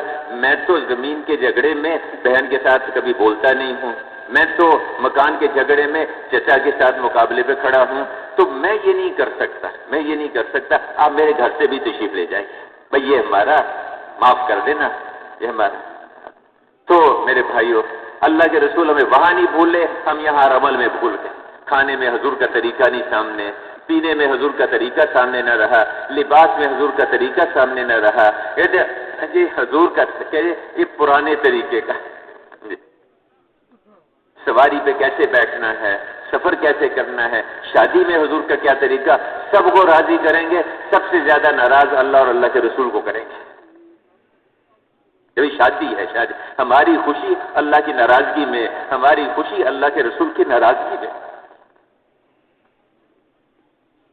اور اللہ کے رسول وہاں نہیں بھولے ہمیں وہاں پر۔ اس کے بعد اللہ نے پوچھا کہ آپ کو بہت ساری صفات ہم نے دی ہیں، آپ کو ان میں سے سب سے زیادہ پسند کون سی صفت ہے؟ فرمایا کہ اے اللہ میں آپ کا بندہ ہوں، عبدیت، مجھے یہ سب سے زیادہ پسند ہے۔ تو جب آپ واپس تشریف لا رہے تھے تو اللہ نے 8 چیزیں آپ کو خاص طور سے دی اپنی امت کے لیے کہ یہ ہماری طرف سے لے کے جائیے۔ ایک تو 5 نمازیں دی، نماز دی، اور روزہ دیا اور زکوٰۃ دی۔ 5 نمازیں وہاں پر دی اور روزہ اور زکوٰۃ، صدقہ، یہ دیا اللہ کے اب امت کے لیے کہ اپنی امت کے لیے لے۔ اور اس کے ساتھ ساتھ یہ کہا کہ تمہارا مذہب اسلام ہوگا اور تمہارا نام مسلمان ہوگا۔ تمہارا یہ پاکستانی، ہاں کہ ہم پاکستانی ہیں، ہم ملیشین ہیں، ہم ترک ہیں، ہم سوڈانی ہیں، ہم یمنی ہیں، ہم پٹھان ہیں، ہم بلوچ ہیں، ہم مہاجر ہیں، ہم انصاری، یہ سب نعرے اللہ کی ناراضگی کے نعرے ہیں، یہ سب نعرے اللہ کی طرف سے اللہ کے غصے کو کھینچنے والے نعرے ہیں۔ ہم اس کی بنیاد پہ کسی کے ساتھ سلوک نہیں کریں گے، یہ میری پارٹی کا ہے، یہ میری قوم کا ہے، یہ میرے قبیلے کا ہے، ہم اللہ کے امر کو دیکھیں گے، اللہ کے رسول کے طریقے کو دیکھیں گے، اس بنیاد پہ ہم سب کے ساتھ چلیں۔ ہم مسلمان ہیں، وَسَمَّاكُمُ الْمُسْلِمِينَ، اللہ نے تمہارا نام مسلمان رکھا ہے، یہ اللہ نے آسمانوں سے طے کر کے بھیجا، اور تمہارا دین اسلام ہے۔ قبر میں رکھا جائے گا، پوچھا جائے گا بتا تیرا دین کون سا ہے؟ اب جس نے قوم کو، قبیلے کو اور اپنی زبان والوں کو، اور کہتی طلبہ کی یونین ہے، یہ استادوں کی یونین ہے، یہ تاجروں کی انجمن ہے، یہ راجپوتوں کی، یہ میمنوں کی، اور یہ گجراتیوں کی، یہ مہاجروں کی، کوئی یونین نہیں ہے، کچھ نہیں، ہم اللہ کے ہیں اور ہم اللہ کے رسول کے ہیں، ہم مسلمان ہیں۔ اب قبر میں رکھا جائے گا، جب یہ پوچھا جائے گا بتا تیرا دین کون سا ہے، کیا جواب دے گا یہ وہاں پر جا کے؟ ہاں میرا دین اسلام ہے، میں مسلمان ہوں، میں مسلمان ہوں، میرا دین اسلام ہے۔ اس کے بعد 3 چیزیں اور دی، دعوت، امر بالمعروف نہی عن المنکر، اور اللہ کے راستے کی ہجرت، نقل و حرکت۔ یہ 8 چیزیں معراج کے موقع پر آسمانوں سے اللہ پاک نے اپنے حبیب کو دے کر اس امت کے لیے بھیجا۔ اب میرے بھائیوں بزرگوں، پہل ہجرت فرمائی آپ نے، ہجرت کر کے آپ یہاں تشریف لے آئے، میں مختصر کر رہا ہوں، مدینہ منورہ تشریف لے آئے۔ وہاں آ کے آپ نے آتے ہی سب سے پہلا آپ نے کام کیا کیا؟ وہاں مسجد بنائی آپ نے، وہاں مسجد بنائی۔ میرے بھائی اور بزرگوں، یہ جو 4 موقع پر اللہ کی قدرت بیت اللہ پر بڑے پیمانے پہ ظاہر ہوئی، یہ 4 ہی مسئلے ہیں ہر شخص سے، ان کو چیزیں ملیں، ان کے گھرانے کی ان کی پرورش ہو جائے، دشمن سے ان کی حفاظت ہو جائے، اور ان کی سکیم، ان کا منصوبہ، ان کی تدبیر وہ کامیاب ہو جائے۔ یہ 4 مسئلے ہیں ہر شخص کے، اور یہی 4 مسئلے ہیں ہر حکومت کے۔ ہر حکومت کے یہی 4 مسئلے ہیں کہ ہمیں چیزیں ملیں، ہماری پبلک کو چیزیں ملیں، ہماری پبلک کی پرورش ہو جائے، پبلک کی پرورش ہو، اور اس کی دشمن سے حفاظت ہو جائے، اور ہماری اسکیم دنیا میں چلے۔ ہر حکومت کے یہی 4 مسئلے ہیں۔ اب میرے بھائیو بزرگوں، وہاں سے جب ہجرت کر کے آپ تشریف لائے، یہاں آپ نے مسجد بنائی، وہاں مدینہ منورہ میں مسجد بنائی۔ آپ جب وہاں تشریف لائے تو آپ کی اونٹنی، جب ہجرت کر کے آپ آئے تو آپ کی اونٹنی جو ہے، اب اس کے وہاں، چونکہ آپ سے 1 سال پہلے، یہاں ہجرت سے 1 سال پہلے آپ نے مصعب بن عمیر اور بعض جگہ عبداللہ بن ام مکتوم بھی آتے ہیں رضی اللہ عنہ، ان حضرات کو بھیجا تھا وہاں جا کے محنت کرنے۔ وہاں مدینہ منورہ میں محنت کی اس طرح سے کہ مدینہ میں کوئی گھر ایسا نہیں بچا کہ جس میں کوئی نہ کوئی مسلمان نہ ہو۔ 1 سال پہلے محنت کر، اب وہاں محنت کی آپ، اور اللہ نے ایک فضا بنائی۔ تو انتظار تھا کہ حضور صلی اللہ علیہ وسلم تشریف لائیں گے۔ جب آپ کے آنے کی خبر ملی کہ حضور صلی اللہ علیہ وسلم اور ابو بکر رضی اللہ عنہ آ رہے ہیں، تو روز جو ہے وہ وہاں ثنیۃ الوداع، وہاں استقبال کے لیے لوگ آ جاتے تھے۔ جب ایک دن آئے تو وہ اس کے جانے لگے، انتظار کرتے رہتے تھے۔ تو اتنے میں بھی حضور صلی اللہ علیہ وسلم اور ابو بکر رضی اللہ عنہ آئے، تو انہوں نے، ایک یہودی نے دیکھا، وہ کہا کہ وہ دیکھو، وہ جس کا تم انتظار کر رہے تھے کئی دنوں سے، وہ آ رہے ہیں۔ تو حضور صلی اللہ علیہ وسلم جب تشریف لائے ابو بکر، تو چھوٹی چھوٹی بچیوں نے شعر پڑھے، طلعت بدر علینا من ثنیات الوداع، کہ 14ویں کا چاند طلوع ہو گیا ہمارے اوپر ثنیۃ الوداع کی طرف سے، اور ہمارے ذمہ شکر واجب ہے جب تک جو ہے دائی دنیا میں دعوت دیتے رہے، ہمارے ذمہ شکر واجب۔ تو آپ صلی اللہ علیہ وسلم تشریف لائے، وہاں آپ نے وہاں مسجد بنائی، اور جو مسجد بنائی آپ نے وہ ایسی کہ ہر آدمی آسانی سے بنا سکتا ہے۔ دن میں مردوں نے کام کیا، رات میں مستورات نے کام کیا۔ اور پھر میرے بھائیوں، اس مسجد میں کھجور کے تنے، وہ ستون، اور اوپر اس کے کھجور کے پتوں کی چھال، نیچے کچا فرش، ہلکی بارش ہوتی تو وہ اس کے جو کیچڑ ہو، اس میں اس سے حفاظت ہو جاتی، تیز بارش ہوتی تو پانی اندر آ جاتا۔ بعض موقعوں پر آپ نے کیچڑ میں بھی سجدہ کیا۔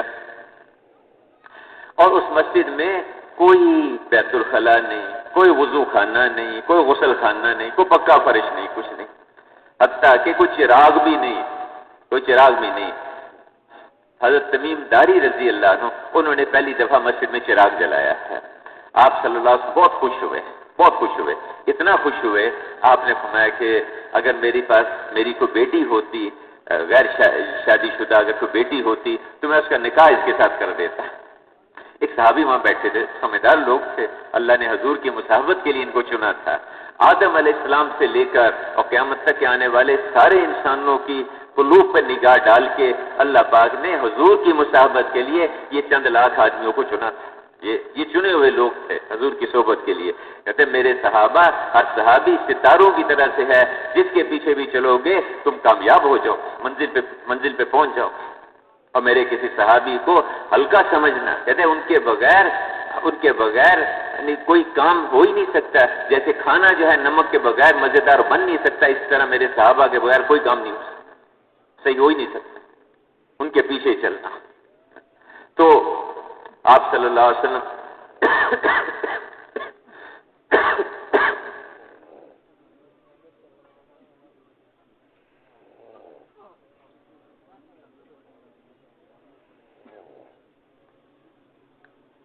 تمیم داری رضی اللہ عنہ، جب وہ ایک صحابی نے کہا کہ یا رسول اللہ میری بیٹی ہے، شادی کے قابل ہے، آپ ایسے کریں اس کو اپنی بیٹی بنا کے اپنی طرف سے ان کا نکاح کر دیں۔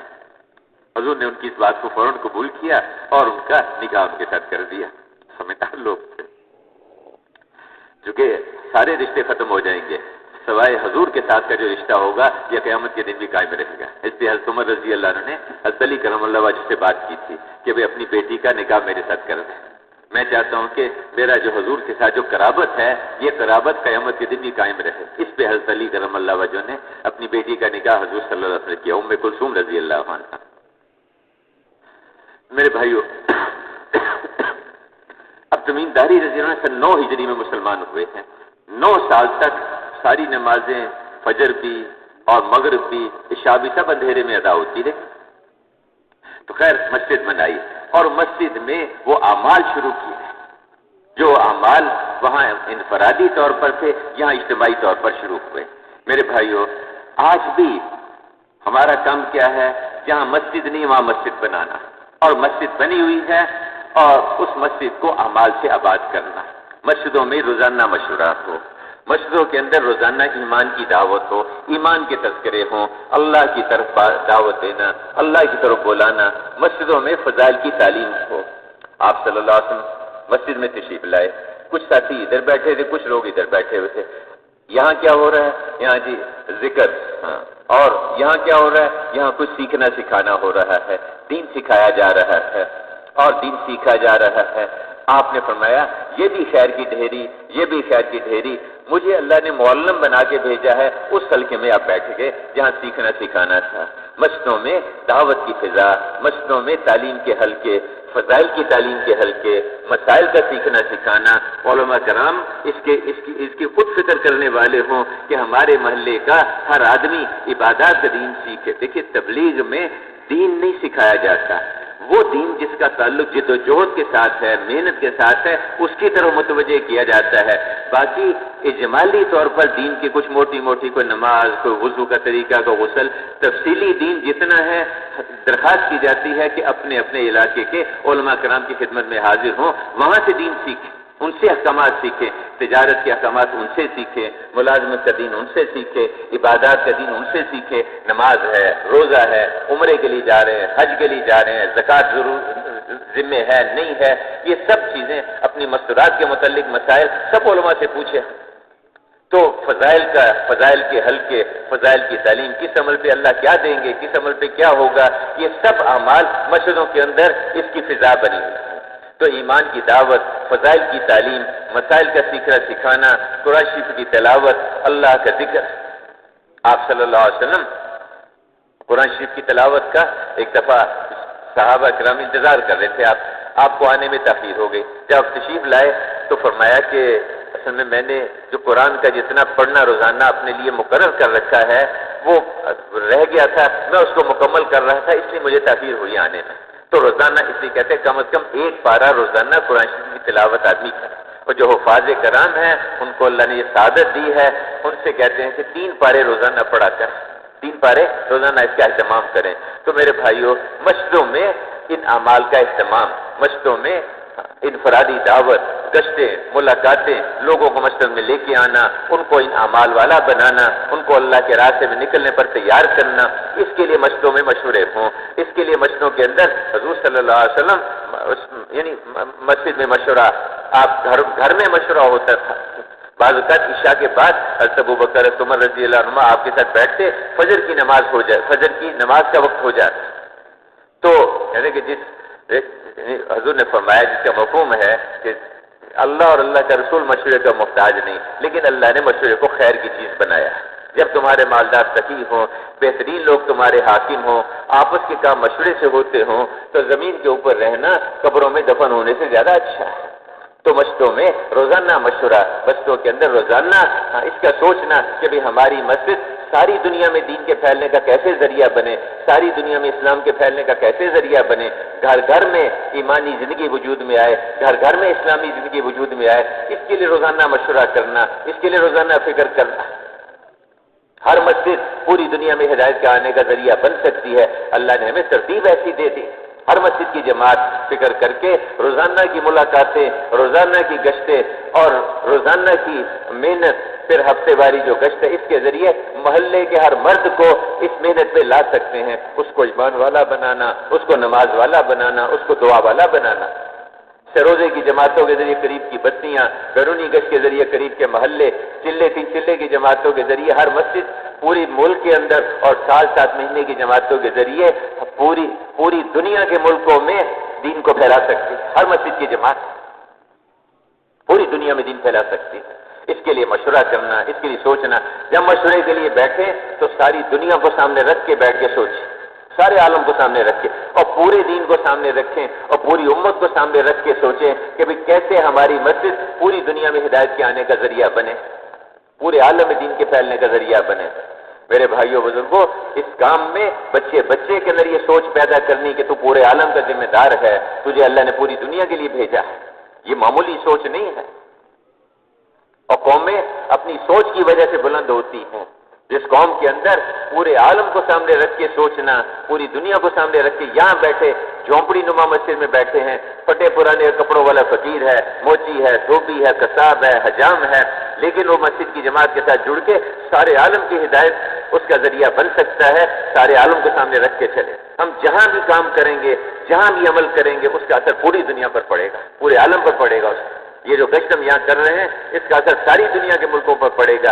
یہاں جو ہم تعلیم کا حلقہ لگائیں گے، کیونکہ اس امت کا معاملہ اجتماعی ہے، اس امت کا معاملہ اجتماعی ہے، جہاں بھی ہم عمل کریں گے اس کا اثر پوری دنیا پر، پورے عالم پر پڑے گا اس کا اثر۔ تو میرے بھائیوں، اب مسجدوں میں ان اعمال کی فضا بنانا، اب جن مساجد میں ان اعمال کا ماحول ہوگا، ان اعمال کی فضا بنے گی، یہ مسجدیں ان مسجدوں کا تعلق بیت اللہ کے ساتھ ہو جائے گا، اور جو قدرت بیت اللہ پہ اللہ کی ظاہر ہوئی، وہی قدرت اس مسجد پر اور اس مسجد کے آباد کرنے والوں پر ہو۔ مسجد ہر متقی کا گھر ہے، مسجد ہر نبیوں کے بیٹھنے کی جگہ ہیں۔ جو مسجد میں آ گیا وہ اللہ کی رحمت میں آ گیا، جو مسجد میں کثرت سے رہتے ہیں وہ اللہ کے پڑوسی ہیں، فرشتے ان کے ہم نشین ہو جاتے ہیں، کسی کام کو نکلتے ہیں فرشتے ان کی مدد کرتے ہیں، اور کسی کو بیماری آ جاتی ہے فرشتے ان کی عیادت کرتے ہیں۔ یہ مسجدیں ہیں، اللہ کے گھر ہیں۔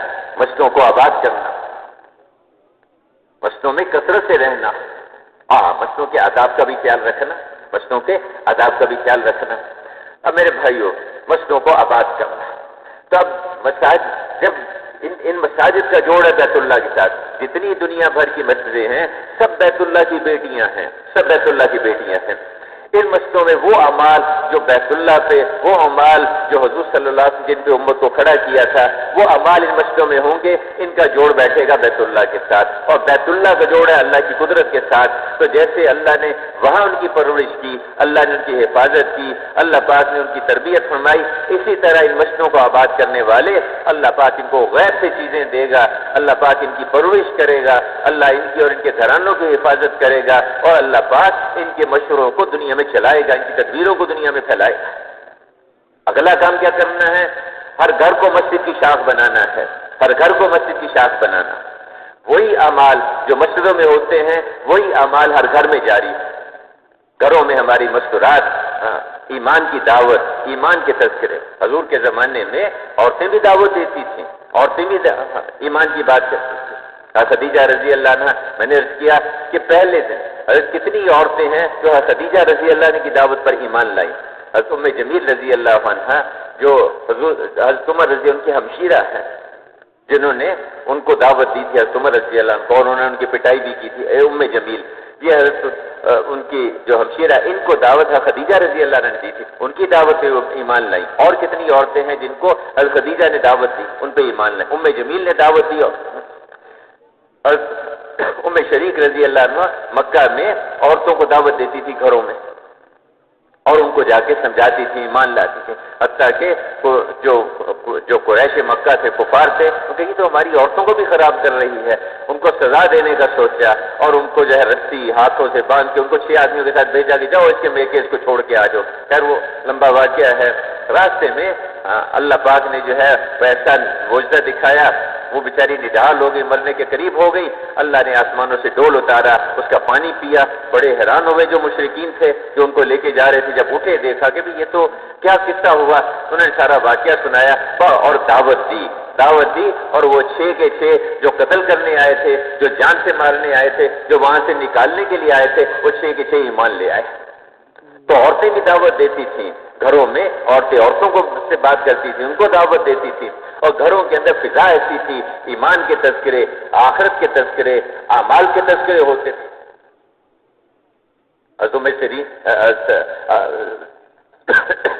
امام سیرین، محمد بن سیرین رحمۃ اللہ علیہ، ایک جگہ انہوں نے مغرب کی نماز پڑھی، نماز کے بعد ایک مسجد میں نماز پڑھی، نماز سے فارغ ہوئے تو دیکھا کہ ایک بچہ 8-10 سال کا 10-12 سال کا بچہ نماز پڑھ رہا ہے. نماز کے بعد وہ فارغ ہوا، نفل پڑھے، اس نے دعا مانگی، دعا بھی لمبی مانگتا رہا، بہت خوش متاثر ہوئے اس کی دعا سے، نماز سے. اس کو بلایا بعد میں، کہا بیٹا میں تمہارے والد سے ملنا چاہتا ہوں، انہوں نے بڑی اچھی تربیت کی ہے تمہاری. اس نے کہا جی میرے ابا کا تو میں چھوٹا سا تھا انتقال ہو گیا تھا، میری پرورش اور تربیت تو میری ماں نے کی ہے. تو اس پہ ذرا سوچ کہنے لگے کہ بیٹا میں تمہیں اپنی پرورش میں لے لوں. ارے یہ یتیم بچہ جو شخص اس کی پرورش کرتا ہے، تربیت کرتا ہے، تمہارے گھروں میں سے بہترین گھر وہ ہے جس میں کوئی یتیم بچہ ہو اور اس کے ساتھ اچھا سلوک ہوتا ہو. کوئی کسی کے دل میں سختی ہے، دل اس کا سخت ہے، یتیم بچوں کے ساتھ ان پہ سر پہ شفقت سے ہاتھ پھیرا کرے، اللہ اس کے دل کو نرم کر دے گا. تو اس نے بچے سے کہا کہ میں تمہیں اپنی پرورش میں لے لوں. اس نے کہا جی میری کچھ باتیں ہیں آپ سن لیں پھر جیسے کہیں گے. کیا بات ہے؟ کہا مجھے بھوک لگتی ہے، آپ مجھے کھانے کو دیں گے؟ ہاں وہ بھی دوں گا. مجھے جو ہے سردی گرمی لگتی ہے اس کا بھی انتظام کریں؟ ہاں بیٹا اس کا بھی کروں گا. میں بیمار ہو جاتا ہوں مجھے صحت بھی دیں گے؟ ہاں یہاں رک کے کہ بیٹا صحت تو اللہ دیتا ہے، میں تو کوئی دوائی لا کے دے دوں گا، دوا دارو کر دوں گا. کہ اچھا میں مر جاؤں گا مجھے زندہ بھی کریں گے؟ کہا کہ زندگی موت تو اللہ پاک کے ہاتھ میں. اچھا آپ میرے آدھے کام کریں گے آدھے نہیں کریں گے. تو ایسے ہے کہ مجھے آپ اسی اللہ کی ذمہ داری میں رہنے دیں جو مجھے کھلاتا پلاتا ہے اور مجھے سردی گرمی سے بچاتا ہے. میں بیمار ہو جاتا ہوں مجھے صحت دیتا ہے، میں مر جاؤں گا مجھے زندہ بھی کرے گا. یہ گھروں کی تربیت تھی، مائیں سکھاتی تھی، ایمان سکھاتی تھی، اللہ سے لینا سکھاتی تھی، نماز والا بناتی تھی، دعا والا بناتی تھی. گھروں میں ایسی فضا ہو. گھروں میں اب اگلا کام ہم نے گھروں کو مسجد کی شاخ بنانا، یہ اعمال گھروں میں وجود میں آئے. ایمان کی دعوت گھروں میں، فضائل کی تعلیم گھروں میں، روزانہ تعلیم کا حلقہ گھروں میں لگے. چھوٹے بچوں کو بھی تعلیم کے حلقوں میں بٹھانا چاہیے. اللہ کا ذکر، مستورات اپنا وقت مقرر کریں، دعاؤں کا، تسبیحات کا، قرآن شریف کی تلاوت کا وقت مقرر کریں. صحابہ کے زمانے میں ایسے ملتا ہے کہ جو گھروں میں ایک جگہ مقرر کر لیتے تھے جس کو بعض جگہ مسجد البیت کہتے ہیں. اگرچہ وہ مسجد کے، وہ شرعی مسجد کے اس طرح کے احکامات نہیں ہیں، لیکن ایک جگہ ایسی مقرر کر لیتے تھے جس میں سارے اعمال کا مستورات اہتمام کرتی تھی. بڑا گھر ہے ایک کمرہ مقرر کر لیں، چھوٹا گھر ہے کسی ایک کونے میں اس کو صاف ستھرا رکھنا، یہ بھی سنت ہے صحابہ. اب میرے بھائیوں گھروں میں ان اعمال کا اہتمام کرنا، مسجدوں میں ان اعمال کا اہتمام کرنا، پھر گھروں میں اللہ کا ذکر ہو، قرآن شریف کی تلاوت ہو اور خدمت کا رخ ہو، محلے والوں پر ان پہ خرچ کرنے کا رخ. یہ گھر جو ہیں ان میں ان اعمال کی فضا بنے. اب میرے بھائیوں اللہ اکبر، فاطمہ رضی اللہ عنہا حضور صلی اللہ علیہ وسلم کے پاس ایک آدمی آیا، کہنے لگے یا رسول اللہ مسافر ہوں، بھوکا بھی ہوں، کچھ نہیں کھایا، اب گھر بھی نہیں جا سکتا، کوئی سواری بھی پاس نہیں ہے، تو میرا کچھ انتظام کر دے. آپ نے صحابہ کو ترغیب دی. حضرت سعد بن عبادہ رضی اللہ عنہ نے کہا یا رسول اللہ یہ میری اونٹنی ہے، یہ ان کو دے دیں تاکہ اپنے سفر کر لے گا، کہ بھوکا بھی ہوں کچھ اس کے لیے بھی دے دے. آپ نے سلمان فارسی رضی اللہ عنہ سے کہا کہ جاؤ جا کے گھروں میں سے کسی گھر سے کچھ کھانے کو مل جائے تو لا کے اس کو دے دو بھائی. وہ گئے، اس کو ساتھ لیا اور گئے. کئی گھروں سے پتہ کیا کچھ نہیں ملا. اب فاطمہ رضی اللہ عنہ کے گھر آ گئے، پردے میں ان سے بات کی، کہا کہ کچھ گھر میں کھانے کو ہو تو دے دے، یہ مسافر ہے حضور نے بھیجا ہے. کہنے لگے سلمان گھر میں تو کچھ بھی نہیں، 2 دن سے میں نے بھی اور حضرت علی کرم اللہ وجہہ نے اور حسنین نے کچھ نہیں کھایا. دودھ پینے کے زمانے میں ان بچوں نے فاقے برداشت کیے. کمانا جانتے تھے، کاروبار کرنا جانتے تھے. یہ نہیں کہ صرف میمنوں کو کاروبار کرنا آتا ہے اور صرف یہ کہ گجراتیوں کو کاروبار کرنا آتا ہے، یہ نہیں، جانتے تھے. شام تک تجارت ان کی ہوتی تھی، یمن تک تجارتی قافلے جاتے تھے، لیکن دین کے کام میں اس طرح سے لگے کہ اس کی فرصت ہی نہیں. اب فاقے تو نہیں کہا کہ میں جو ہے نا اس کو ایسے تھوڑی جانے دوں گی، یہ حضور کا مہمان ہے، مسافر ہے. اپنی جو چادر تھی نا جی اوڑھنے کی وہ لپیٹی، طے کر کے حضرت سلمان کو پردے کے پیچھے سے پکڑائی. کہا کہ یہ جو ساتھ والی گلی میں یہودی رہتا ہے نا شمون، اس کو دے دو، اس سے جا کے کوئی یہ چادر گروی رکھ لو اور اس کے بدلے میں کچھ جو دے دو، جب ہمارے پاس کچھ ہوگا تو میں اس کا قیمت دے کے تم سے یہ چادر واپس لے لیں گے. یہ چادر اس کو دے کے جو لے میں اس کا روٹی بنا کے اس کو دے دیتی ہوں. وہ گئے، جا کے اس سے شمون سے بات کی. اس نے کہا قصہ کیا ہے؟ سارا قصہ اس نے سنا.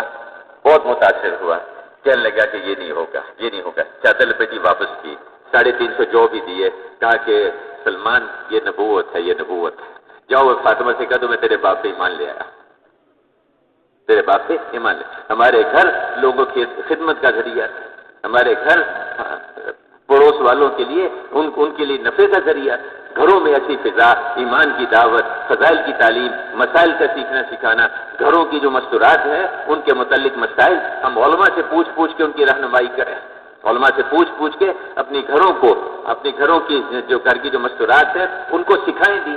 یہ مردوں کی ذمہ داری ہے، مردوں کی ذمہ ہے۔ اس کے لیے جیسے مردوں کی جماعتیں اللہ کے راستے میں نکلتی ہیں، شروزے کی جماعتیں، چلے تین چلے کی جماعتیں، ملکوں کی جماعتیں، مشتوں میں ہدایات، مشتوں میں جو ہے کارگزاری اور مشتوں میں واپسی کی بات، یہ سارے اعمال، یہ سب سنتیں ہیں۔ حضور صلی اللہ علیہ زمانے میں مشتوں سے جماعتیں نکلتی تھیں، ان کو ہدایت دی جاتی تھی، اور جب یعنی فرمایا کہ 100 سے زیادہ کو 150 کے قریب جماعتیں نکلی ہے، جتنی بھی نکلی وہ بعد میں تھوڑی تعداد، بعد میں زیادہ تعداد جماعتوں کی، اور تھوڑے وقت کے لیے بھی گئی، زیادہ وقت کے لیے بھی گئی، اور جانے سے پہلے ان کو ہدایت دی جاتی تھی، ان کا رخ طے ہوتا، ان کو بتایا جاتا فلاں علاقے میں کام کرنا، اور رخ کے اعتبار سے تو تربیت ایسی کی ہوئی تھی کہ کبھی رخ بتا دیا، کبھی بعض مصلحت کی وجہ سے رخ بتایا نہیں، پرچی کے اوپر لکھ کے دے دیا، لپیٹ کے دے دیا، اپنے پاس رکھ لو، فلاں جگہ جب پہنچ کے پھر جو ہے اس کو کھولنا، پھر پتہ چلے گا، جانا ہے حیدرآباد کی طرف کو اور تشکیل کر دی دوسری طرف کو، بظاہر دوسری طرف کو، پرچی میں لکھا حیدرآباد، وہاں پہنچ کے پھر واپس جو ہے حیدرآباد جانا ہے۔ تو ایسی تربیت تھی جہاں تشکیل ہو جائے۔ صحابہ کہا کرتے تھے یا رسول اللہ ہم تو آپ کے ہو گئے، آپ فرمائے تو پہاڑوں سے چھلانگ لگا دیں، آپ فرمائے تو سمندروں میں کود جائیں، آپ فرمائے تو وہ بر کے عماد یمن کے قریب کی بستیاں ہیں وہاں تک پہنچ کے دکھائیں گے، اونٹنیاں مر کے گرتی ہیں، گر جائیں، ہم وہاں پر تک پہنچ کے دکھائیں گے، ہم تو آپ کے ہو گئے۔ اے عمر ہم تیرے تیروں میں سے تیر ہیں، جدھر چاہے ہمیں پھینک دے۔ یہ مزاج تھا، یہ نہیں کہ ٹھنڈے علاقے میں اور گرم علاقے میں فلاں کے ساتھ بھیجو، فلاں کے ساتھ نہ بھیجو، ہم تو آپ کے۔ تبلیغ کی بنیاد تھی۔ تو مشتوں سے جماعتیں نکلتی تھی، ان کو ہدایت دی جاتی، ان سے کارگزاری سنی جاتی، گھروں میں ان اعمال کی فضا تھی، اور گھروں میں بچوں کی تربیت ہوتی تھی، بچوں کو سکھایا جاتا تھا، دین سکھایا جاتا، دینی زندگی سکھائی جاتی، ان کو اللہ کے راستے میں نکلنے کی تربیت ہوتی۔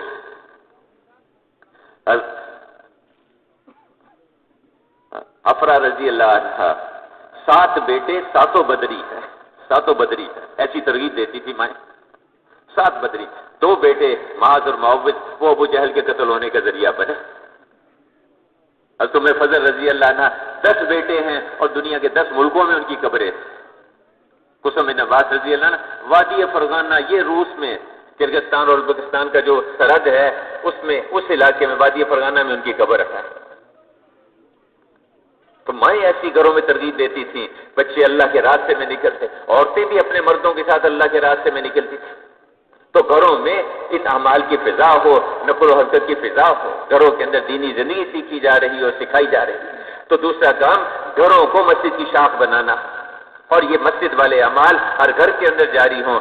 اب ان گھروں کا جوڑ ہوگا مسجدوں کے ساتھ، اور مسجد کا جوڑ ہے بیت اللہ کے ساتھ، اور بیت اللہ کا جوڑ ہے اللہ کی قدرت کے ساتھ۔ اب ان گھروں پر اللہ پاک کی رحمتیں اتریں گی، وہ رحمتیں جو بیت اللہ پہ اترتی ہیں وہ رحمتیں ان کے گھروں پر اتریں گی، وہ برکتیں ان کے گھروں میں آئیں گی، اور اللہ پاک ان گھر والوں کی حفاظت فرمائے گا دشمن سے، ان کی پرورش فرمائے گا، غیب سے ان کو چیزیں دے گا، اور اللہ پاک ان کی تدبیروں کو کامیاب کرے گا۔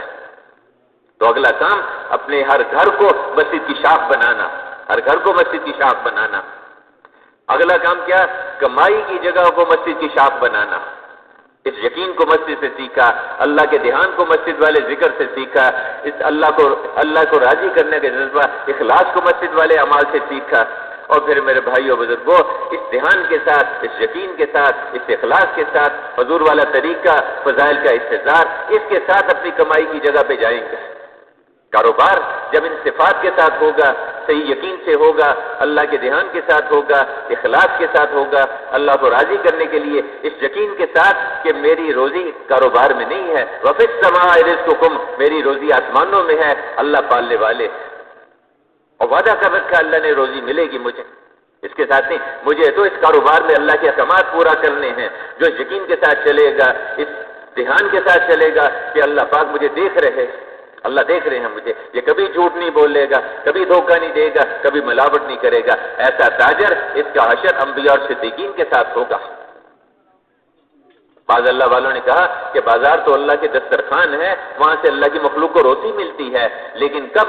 جب ان صفات کے ساتھ ہم کاروبار کو کریں گے، اور یہ صفات ملے گی مسجد سے۔ اس لیے حضرت عمر رضی اللہ عنہ بازار سے گزرے، ایک نئی دکان دیکھی، اس کے پاس چلے گئے، پوچھا تم نے بازار کا دین سیکھا ہے؟ کہا جی وہ تو نہیں سیکھا۔ تو کوڑا مار، نکل یہاں سے، ہمارے بازاروں کو گندا نہ کرو، ہمارے بازاروں کو گندا نہ کرو، جو پہلے مسجد میں جا کے وہاں سے جا کے ایمان سیکھو، نماز سیکھو، اللہ کے اوامر سیکھو، علماء سے جا کے پوچھیں ہم کہ جی بتائیے تجارت کا کیا دین ہے، تجارت کے کیا احکامات ہیں، میں پیٹرول پمپ پہ کام کرتا ہوں کیا احکامات ہیں، میں چاندی سونے کا کاروبار کرتا ہوں کیا احکامات ہے، میرا کپڑے کا کاروبار ہے بتائیے کیا احکامات ہے، میں جو ہے کاپی پینسل کی اس کی خرید و فروخت ہے اس کا کیا احکامات ہے، کیا اصول ہے، میرا امپورٹ ایکسپورٹ کا کاروبار ہے، کنٹینر بھیجتا ہوں منگواتا ہوں بتائیے کیا احکامات ہے، علماء سے جا کے پوچھیں۔ اب اس تاجر کی اللہ پاک ان کی تجارت کی حفاظت فرمائے کہ بیٹھے بیٹھے کہ جی پریشان ہو۔ اب میرے بھائیو شور مچانا ہے نا جی، تو کسی حکومت کے بس میں کچھ نہیں ہے، سب اللہ کے ہاتھ میں، آسمانوں سے نظام چلتا ہے۔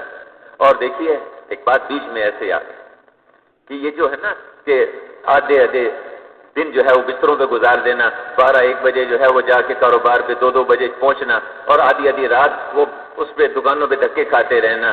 میں کہ اللہ نے وجعلنا النہار معاشا، اللہ نے دن کاروبار کے لیے بنایا ہے، رات اللہ نے آرام کے لیے بنائی ہے، اعمال کے لیے بنائی ہے۔ فجر سے لے کر ظہر تک کوئی نماز نہیں رکھی، لمبا وقت دے دیا، اس کے بعد نمازیں عصر، مغرب، عشاء اور راتوں کی تہجد ہے اس کے، تو دن اللہ نے اس کے لیے دیا۔ اور اس میں مفتی صاحب نے فرمایا، مفتی جلال ابنی صاحب نے فرمایا کہ روزی میں بے برکتی اور پریشانی کا ایک بڑا سبب یہ ہے کہ برکت کا وقت ہم بستروں پہ گزار دیتے ہیں۔ اللہ نے اس امت کے صبح کے وقت میں برکت رکھی ہے، اور نعرے لگاتے شور مچاتے ہیں کہ جی رات کو جو ہے ہمیں ساری رات اس کاروبار پہ بیٹھنے دو، دکانوں پہ بیٹھنے دو، اس لیے روتے ہی رہیں گے بیچارے۔ بھائی جو اللہ کے رسول نے ضابطے بتائے ان کو دیکھ کے چلو، صبح اپنا کام شروع کر لو اور اس کے بعد زور تک فارغ ہو، چلو زیادہ سے زیادہ اثر تک اسے فارغ ہو جاؤ۔ اللہ نے برکت رکھی ہے صبح کے وقت میں، تو کاروبار کی جگہ کو مسجد کی شاخ بنانا وہ تب ہوگی جب ان صفات کے ساتھ کاروبار میں جائیں گے، یقین کے ساتھ، اللہ کے دھیان کے ساتھ، اللہ کو راضی کرنے کے لیے اور لوگوں کو نفع پہنچانے کی نیت سے۔ جو باہر سے سودا لے کے آتا ہے تاکہ بستی والوں کو آسانی سے ملے، اللہ پاک اس کو غیب سے روزی دیتے ہیں۔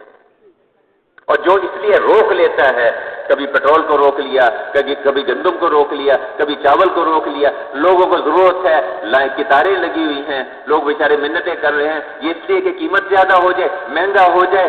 اللہ پاک اگر 40 دن تک اس نے روکے رکھا، یہ سارا صدقہ بھی کر دے، اس کا یہ گناہ معاف نہیں ہوگا، اس کا یہ گناہ معاف نہیں ہوگا۔ تو چھوٹی بات ہے، انہی کا خالی تجارت، کون سی تجارت ہے؟ وہ ایمان والی، حضور کے طریقے کو سیکھنے والی، اور لوگوں کی ہمدردی خیرخواہی کے ساتھ ان کو نفع پہنچانے کے لیے۔ تو اسی طرح ملازمت ہے، اس کو تو مزدوری ہے، اس کو اس کی شاخ بنانا۔ دفتر میں 8 بجے جانے کا وقت ہے، 10 بجے گھر سے نکلتا ہے، علماء بتائیں گے یہ 2 گھنٹے کی تنخواہ حلال ہے یا حرام ہے۔ تبلیغ اندھا دھند نہیں ہے، 4 مہینے لگا لو، ملکوں میں 7 مہینے لگا لو اور حلال حرام کی پرواہ بھی نہ کرو، یہ تبلیغ نہیں ہے کہ جی وہ تو ہمارا دین ہے اور یہ ہمارا کاروبار ہے۔ جس تبلیغ نے تمہاری زندگی کو نہیں بدلا، وہ تبلیغ دوسروں کی زندگیاں نہیں بدلے گی، اس تبلیغ سے اوروں کی زندگیاں نہیں بدلیں گی۔ دکانیں ہیں، آگے فٹ پاتھ پیدل چلنے والوں کا راستہ، اس میں سارا اپنا کاروبار سجایا ہوا ہے، آگے راستے تنگ کر کے لوگوں کو تکلیف دے کے اس پہ جو ہے اپنے کاروبار کر رہے ہیں۔ یہ تبلیغ ہے، زندگیوں کے بدلنے کا مطالبہ ہے، اس کام میں زندگیوں کے بدلنے کا مطالبہ ہے۔ اور زندگیاں تب بدلیں گی جب آدمی اپنی تربیت کے لیے چلے گا، علماء سے پوچھ کے چلے گا، ان کے ساتھ جوڑ بٹھا کے چلے گا۔ بجے دفتر میں جانے کا وقت ہے، 10 بجے گھر سے نکلا، مفتی صاحب بتائیں گے کہ 2 گھنٹے کی تنخواہ حلال ہے یا حرام ہے؟ اتنا ضرور ہم عرض کر دیں گے کہ تیرے پیٹ میں ایک لقمہ حرام کا چلا گیا، تیری 40 دن کی عبادت کی چھٹی۔ اور جو اولاد، جو بچے اس حرام کمائی پر پلیں گے، آگے چل کے کہتے باپ کو دھکے دے کے گھر سے نکالتے، بس تو نے اللہ کے احکامات کو، اللہ کے رسول کے طریقوں کو دھکے دے کے گھر سے نکالا، آج وہ تجھے دھکے دے کے گھر سے نکالتے تو کون سی بڑی بات ہے؟ اس لیے گھروں میں دینی زندگی، احکامات، بازاروں میں دینی زندگی کو وجود میں لانا، تو کاروبار کی جگہ کو اس کو اس پہ لانا۔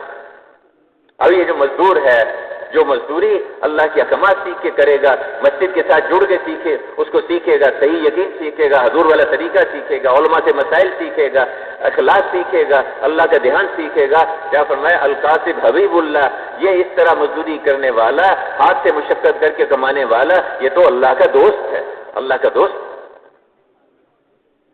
اور اگلا کام کہ میرے بھائیوں، جو ذمہ دارہ کرتے ہیں اس کو اللہ کے احکامات سیکھنا، اس کے مطابق کرنا۔ اب یہ جو ذمہ دارہ جو کرے گا، اس یقین کے ساتھ، اللہ کے دھیان کے ساتھ، ان صفات کے ساتھ کرے گا، اللہ کیا جو کھیتی اگے گی وہ اس کو کوئی پرندہ کھا لے، کوئی جانور کھا لے، کوئی انسان کھا لے، اس کو صدقہ کرنے کا ثواب ملے گا۔ یہ ساری کھیتی، کوئی درخت، کوئی پودا، کوئی سبزی، کوئی پھل، یہ سب اللہ کی تسبیح کرتے ہیں اور اگانے والے کے حساب میں وہ تسبیح لکھی جاتی ہے، اس کو اس کا اجر ملے گا۔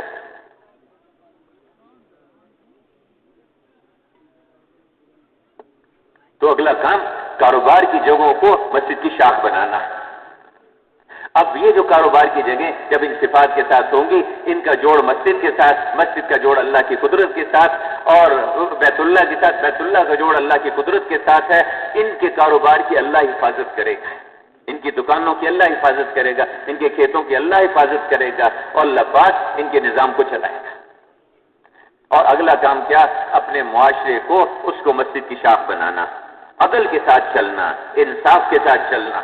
ہم قوم کو نہیں دیکھیں گے، قبیلے کو نہیں دیکھیں گے، اپنی برادری کو نہیں دیکھیں گے، اللہ کے امر کو دیکھیں گے، جس کا جو حق بنتا ہے وہ دیکھیں۔ اور تم ابو سیدنا علی کرم اللہ وجہہ، ان کی ذرا گر گئی تو یہودی نے اٹھا لی، اور آپ نے اگلے دن وہ بیچ رہا تھا، آپ نے دیکھا کہ یہ تو میری ہے، یعنی میری ہے، مقدمہ قاضی کی عدالت میں چلا گیا۔ قاضی شریح جو ان کے ماتحت ہے علی کرم اللہ وجہہ، آپ خلیفہ وقت ہیں، جب وہ سامنے ان کے رکھا، انہوں نے کہا جی کہ جو مدعی ہے اس کے ذمہ 2 گواہ لانا ہے، آپ 2 گواہ لے آئیے، رابطہ یہ ہے۔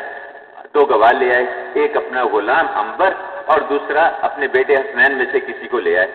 تو انہوں نے کہا جی آپ کے غلام کی گواہی تو قبول ہے، وہ آزاد کردہ غلام تھے، ان کی گواہی تو قبول ہے، لیکن آپ کے بیٹے کی گواہی آپ کے حق میں قبول نہیں۔ بھائی کیا کہہ رہے ہو؟ یہ حضور صلی اللہ علیہ وسلم کے نواسے ہیں اور جنت کے نوجوانوں کے سردار ہیں، تم کہہ رہے ہو ان کی گواہی قبول نہیں؟ کہا بالکل، یہ تو صحابی ہیں، میں تابعی ہوں، یہ حضور کے نواسے، میرے سر کے تاج، لیکن اسی اللہ کے رسول کا بتایا ہوا ضابطہ ہے کہ بیٹے کی گواہی باپ کے حق میں قبول نہیں ہوگی۔ آپ کے پاس کوئی اور گواہ ہے تو وہ لے کے آئیے، ورنہ یہ ذرا یہودی۔ ان کا میرے پاس دوسرا گواہ نہیں، فیصلہ کر دیا کہ یہ ضابطہ ہے، یہ ذرا جو ہے یہودی کو دے دے۔ وہ یہودی دیکھ کے حیران ہو گیا، لگا کہ یعنی وقت کا بادشاہ، وقت کا حاکم، ماتحت قاضی، اس کے پاس آ کے کوئی استثناء نہیں ہے، کسی کو کوئی استثناء نہیں ہے۔ کیا آپ صلی اللہ علیہ وسلم حد جاری کر رہے تھے اس پر، فاطمہ پر، اس نے چوری کر لی، ہاتھ کاٹنے کی حد جو ہے جاری کی جا رہی، تو کسی نے، بعضوں نے آ کے سفارش کی، حضرت اسامہ ابن زید رضی اللہ عنہ نے، انہوں نے آ کے کہا کیا، تو آپ کو ان سے بہت کہا کہ اسامہ، اللہ میں بڑے سخت الفاظ سنائے، بہت غصے میں آ گیا کہ تم سے پہلی قومیں اس لیے برباد ہوئیں کہ جب کوئی بہادر آدمی، کوئی حاکم، کوئی مالدار آدمی کوئی جرم کرتا تو اس کو چھوڑ دیتے، وہاں اس پہ کوئی حد نہیں، اور کوئی غریب کو مسکین پکڑا جاتا اس پہ ساری حدود اس پہ جاری ہوتی، اس لیے پہلی قومیں برباد ہوئیں، یہ بربادی کا راستہ ہے۔ تو آپ نے کہ اگر اس عورت کا نام فاطمہ تھا، میں اگر یہاں فاطمہ ابن محمد بھی ہوتی تو اس کا ہاتھ بھی کاٹا جاتا، یہ چھوٹی بات۔ تو معاشرے کو مسجد کی شاخ بنانا، اس یہودی نے دیکھا کہ یہ جو ہے حق والے یہ فیصلے کر سکتے ہیں، باطل والے نہیں کر سکتے۔ اشہد ان لا الہ الا اللہ و اشہد ان محمد رسول اللہ، اس پہ ایمان لے آیا۔ علی کرم اللہ وجہ نے وہ زرہ بھی اس کو دے دی اور انعام میں اس کو اونٹ بھی دیا، گھوڑا بھی دیا کہ تو جو ہے میرا مسلمان بھائی بن گیا، اب تم میرے بھائیو، جب معاشرہ اس پر آئے گا تو یہ معاشرہ، ہاں اب یہ زندگی ہے، یہ زندگی ہے، یہ زندگی پھر اس کو دنیا میں پھیلنے سے کوئی نہیں روک سکتا۔ جب ایک قوم اس پر آ جائے، ایک ملک والے اس پر آ جائے، ایک علاقے والے اس پر آ جائیں، اس کو دیکھ کے دیکھیے افراد سے افراد کی زندگیاں بدلتی ہیں اور قوموں سے قومیں بدلتی ہیں، ملکوں سے ملک پلٹتے ہیں۔ مدینہ میں ایسی زندگی وجود میں آ گئی، طائف والے آئے، ان کی زندگیاں بدل گئیں، افراد آئے، تمام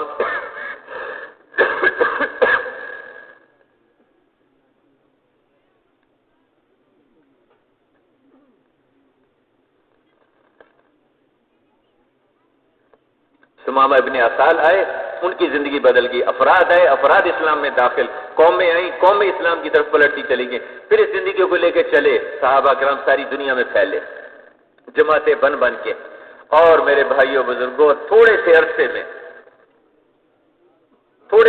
میں اللہ جماعتیں بن کے دنیا میں گئے، اور صحابہ کیا کہتے تھے؟ کونوا مثلنا، ہماری طرح کے ہو جو، یہ ہمارا ایمان، یہ ہماری عبادات، یہ ہمارے اخلاق، یہ ہماری مسجد کی زندگی، یہ ہماری کاروبار کی زندگی، یہ ہمارے معاملات، یہ ہماری معاشرت، یہ ہمارا رہن سہن، یہ زندگی ہے، اس کو اختیار کرو، کونوا مثلنا۔ اور ان کو دیکھ کے قومیں اور ملک اسلام کی طرف کو پلٹتے۔ کہتے ہیں انڈونیشیا میں چند تاجروں نے اسلام پھیلایا، آج بہت سارے مسلمان دنیا کے ملکوں میں تجارت کر رہے ہیں۔ کیا اسلام پھیلنے کا ذریعہ تجارت بن رہی ہے؟ نہیں، وہ دعوت تھے، دعوت کے ساتھ تجارت کو لے کے چلتے تھے، دعوت کے ساتھ اخلاق لے کے چلتے تھے، دعوت کے ساتھ وہ سارے چیزوں کو لے کر چلتے تھے، ایک زندگی لوگوں کے سامنے پیش کرتے تھے۔ اور میرے بھائیوں، اس کا نتیجہ کیا ہوا؟ صرف 100 سال میں یہ زندگی اس بیت اللہ سے اٹھی، اس مکہ سے اٹھی، اور فرانس کے وقت سے لے کر روس کے وقت تک قوموں کی قوم میں، ملکوں کے ملک اسلام میں پلٹتے چلے گئے۔ اور آج بھی یہ ہو سکتا ہے، آج بھی ہو سکتا ہے، بشرطے کہ ہر مسجد کی جماعت اس پر آئے، اور ہر مسجد کی جماعت ساری دنیا کو سامنے رکھ کے محنت کرے، جماعتیں بنا کے دنیا کے ملکوں میں جانا اور ساری دنیا کے ملکوں کو اس پہ لانا، دنیا لینے کے لیے نہیں جانا۔ معذرت کے ساتھ مسلمان بھیکاری بن کے نہیں دنیا میں پھرتا، کشکول لے کے نہیں دنیا میں پھرتا، اللہ کے نام پر کوئی نوکری دے دو، اللہ کے نام پر کوئی ڈگری دے دو، اللہ کے نام پہ کوئی بھیک ڈال دو۔ مسلمان بھیکاری چونکہ اللہ کی در کو چھوڑا، اللہ سے مانگنا چھوڑا، اللہ نے ساری دنیا کے سامنے بھیکاری بنا دیا۔ میرے بھائیوں، توبہ کریں، استغفار کریں کہ جس کام کے لیے اللہ نے بھیجا تھا ہم نے اس کام کو اپنا کام نہیں سمجھا، اس کو اپنی ذمہ داری نہیں سمجھا، اور ایک ایک مسلمان کو جا کے سمجھائیں ہم یہ بات، یہ یعنی سچی بات ہے۔ بڑی حیرت بھی ہوتی ہے، یہ مسجد میں 300 آدمی ہیں، 200 آدمی ہیں، 4 مہینے لگائے، اور 10 آدمی جڑتے ہیں، 15 آدمی جڑتے ہیں، انہوں نے کام کو کام ہی نہیں سمجھا، اپنی محنت کو محنت نہیں سمجھا انہوں نے جس کے لیے اللہ نے بھیجا۔ اس پہ ہم توبہ کریں، استغفار کریں، اللہ سے معافی مانگے کہ اللہ ہم نے کیا کیا، ہم نے ظلم کیا اس کام کے ساتھ، ہم نے زیادتی کی، اس لیے ہم استغفار کریں اور ہر مسلمان کو جا کے سمجھائیں کہ بھائی تمہیں اللہ نے ایک کام کے لیے بھیجا، اللہ نے یہ زندگی دی ہے جس کو لے کے ساری دنیا کے انسانوں کے پاس جانا ہے، اور ان سے کچھ لینے کے لیے نہیں جانا۔ جو مخلوق دے گی وہ بہت تھوڑا دے گی اور بہت جلدی ختم ہو جائے گا، جو اللہ دیں گے اپنی شان کے مطابق دیں گے وہ کبھی ختم نہیں ہوگا۔ ایسے لوگ جس کام کو اپنا کام بنائیں گے، جہاں کی آواز لگے گی، جتنے وقت کا تقاضا ہوگا، جس حال میں کہا جائے گا، جس کے ساتھ جانے کے لیے کہا جائے گا، اور جتنے وقت کے لیے کہا جائے گا اس کے لیے تیار ہوں گے، ایسے لوگ اللہ اکبر یہ جنت کے خواص ہوں گے۔ ان کے چہروں پر وہ نور ہوگا جو نبیوں کے چہروں پر ہوتا ہے۔ ان کو اللہ پاک انبیاء کرام کے ساتھ والی کرسیوں پہ بٹھائیں گے، انبیاء اور شہداء کے ساتھ والی کرسیوں پہ جگہ دیں گے، اور اللہ پاک ان کو جنت میں نبیوں کا پڑوس عطا فرمائیں گے۔ ان کا دنیا میں رہنا فتنوں کے دور ہونے کا ذریعہ ہوگا، پریشانیوں کے دور ہونے کا ذریعہ ہوگا، اور جب یہ دنیا سے جائیں گے تو فرشتے ان کا استقبال کریں گے۔ میرے بھائی اور بزرگوں، ہم اس کام کو اپنا کام بنائیں، اس کو اپنی محنت، اس کو اپنی ذمہ داری بنائیں۔ اب آپ حضرات سے درخواست ہے کہ سچ یعنی واقعی ہم تنہائی میں بیٹھ کے بھی سوچے اللہ سے کہ اللہ ہم نے کیا کھیل بنا لیا اس کام کو، اے اللہ تو ہمیں معاف کر. ہم توبہ کریں، اللہ استغفار کریں، پرانے بھی کریں نئے بھی کریں. تو ان بیچاروں کے تو سامنے کام ہے ہی نہیں، اور جنہوں نے رکھنا تھا وہ اپنے کاموں میں لگ گئے. اس میں ہم قصوروار ہیں ہم سارے. پوری دنیا کے اندر جتنی بھی پریشانیاں اور جتنے بھی پریشانیوں کے حالات ہیں ان سب کا سبب ہم محنت کرنے والے، ہم کام کرنے والے اور مسلمان ہیں. ہم توبہ کریں اور اس زندگی کو لے کے اقوام عالم کے پاس جائیں. میرے بھائیوں، یعنی کیا ہے کہ یہ کلمہ جو ہے، یہ کلمہ اس کے پڑھنے والوں کو نفع دیتا رہتا ہے، اس سے عذاب و بلا کو دور کرتا رہتا ہے، جب تک اس کے حقوق سے لاپرواہی اور استخفاف نہ برتا جائے. یا رسول اللہ، اس کا کیا مطلب؟ میں اللہ کی نافرمانیاں کھلم کھلا ہو رہی ہوں اور اس کے دور کرنے کی کوئی کوشش، کوئی محنت نہ کی جا رہی ہو. کہتا ہے جی 2.5 گھنٹے کا وقت نہیں میرے پاس. بھائی پھر سیلاب آئیں گے تیرے اوپر، زلزلے آئیں گے تیرے اوپر، آسمانوں سے مصیبتیں آئیں گی، مہنگائی آئے گی تیرے اوپر، پریشانیوں کے اور قحط سالی آئے گی تیرے اوپر. تیرے پاس وقت ہی نہیں اس کا. یہ کھیل تماشا نہیں ہے، ایک کام ہے، ایک محنت ہے، ایک ذمہ داری ہے. کر لیا نہ کیا ایسی بات نہیں ہے. امتوں کی تقدیریں اس کے ساتھ جڑی ہوئی ہیں. اس لیے ہم سب توبہ کریں، سب اللہ سے معافی مانگے کہ اللہ نے ظلم کیا، 4 مہینے لگا لیے، ملکوں میں وقت لگا لیا اور مسجد میں وقت دینے کے نہیں ہے ہمارے پاس. اس لیے استغفار کریں، اللہ سے معافی مانگیں ہم سب، اور اس کام کو اپنا کام بنائیں. مسجدوں کو وقت دیں. اس سے جو وقت بچے 2 گھنٹے 3 گھنٹے اپنے کاروبار، کھیتی باڑی، ملازمت کو دے دے. ہم یہ نہیں کہتے کہ سب چھوڑ دو، اس کے متعلق احکامات زندہ کرنے ہیں اور کسی سے سوال نہیں کرنا. اس کام میں اپنی جان اپنا مال، اپنی جان اپنا مال. ہر ایک اس کام کو اپنا کام بنائے. میرے بھائیوں، اس کو اپنا کام بنائیں. اب بتائیے اس کے لیے آپ سے درخواست ہے، یہاں بھی بیٹھے ہیں، پیچھے بھی ساتھی بیٹھے، جہاں بیٹھے، جیسے پہلے شروع میں کہا تھا کہ مسجد وار بیٹھے، ہر مسجد والی جماعت بیٹھ کے سوچے، آپس میں مشورہ کرے کہ ہمارے ہاں سے ملکوں کی جماعت، نقد جماعت تیار ہو جائے بہت اچھا، اور ورنہ ملکوں کی جماعت 1-2 مہینے کے اندر تیار کر کے بھیج دیں. مسجد کی جماعت ملکوں کے لیے جماعت تیار کرے. اسی طرح مسجد کی جماعت 3 چلے کی جماعتیں تیار کرے. یہ تو اس تک پہنچنے کے لیے ہے. اصل یہ چلہ 4 مہینے اصل نہیں ہے، سال 7 مہینے اصل نہیں ہے. اصل تو یہ تھا کہ جس وقت پہ آواز لگے، جہاں کی آواز لگے، جتنے وقت کا تقاضا ہو، جس طرف جانے کے لیے کہا جائے، جس حال میں کہا جائے، ہم اس کے لیے تیار ہو. ہم ہیں ہی اس کام کے لیے اللہ نے ہمیں پیدا کیا ہے. اس تک پہنچنے کے لیے کہتے ہیں کبھی 7 لگا لو، 7 مہینے لگا لو، 4 مہینے لگاؤ. اس کے لیے ہر مسجد کی جماعت بیٹھے، ابھی بیٹھ کے ترتیب بنائے اور اپنی مسجد سے ملکوں کی جماعتیں تیار کریں. آپ کے یہاں 7000 مسجدیں ہیں، 7000 جماعتیں اس اجتماع سے بننی چاہیے. کوئی ملکوں کی جماعت، کوئی ضرور سال کی جماعتیں، کوئی 4 مہینے کی، کوئی چلے کی جماعت. 7000 مسجدیں، 7000 جماعتیں، 7000 مسجدیں، 7000 جماعتیں. ابھی ایک ملک میں اجتماع ہوا اور 3000 کا مجمع، 1000 جو ہے اللہ کے راستے میں نظر نکل گیا. 1000 100 جماعتیں، 110 جماعتیں نکالی انہوں نے 3000 کے مجمع میں سے. آپ کا تو لاکھوں کا مجمع ہے، 4 لاکھ کا مجمع ہے.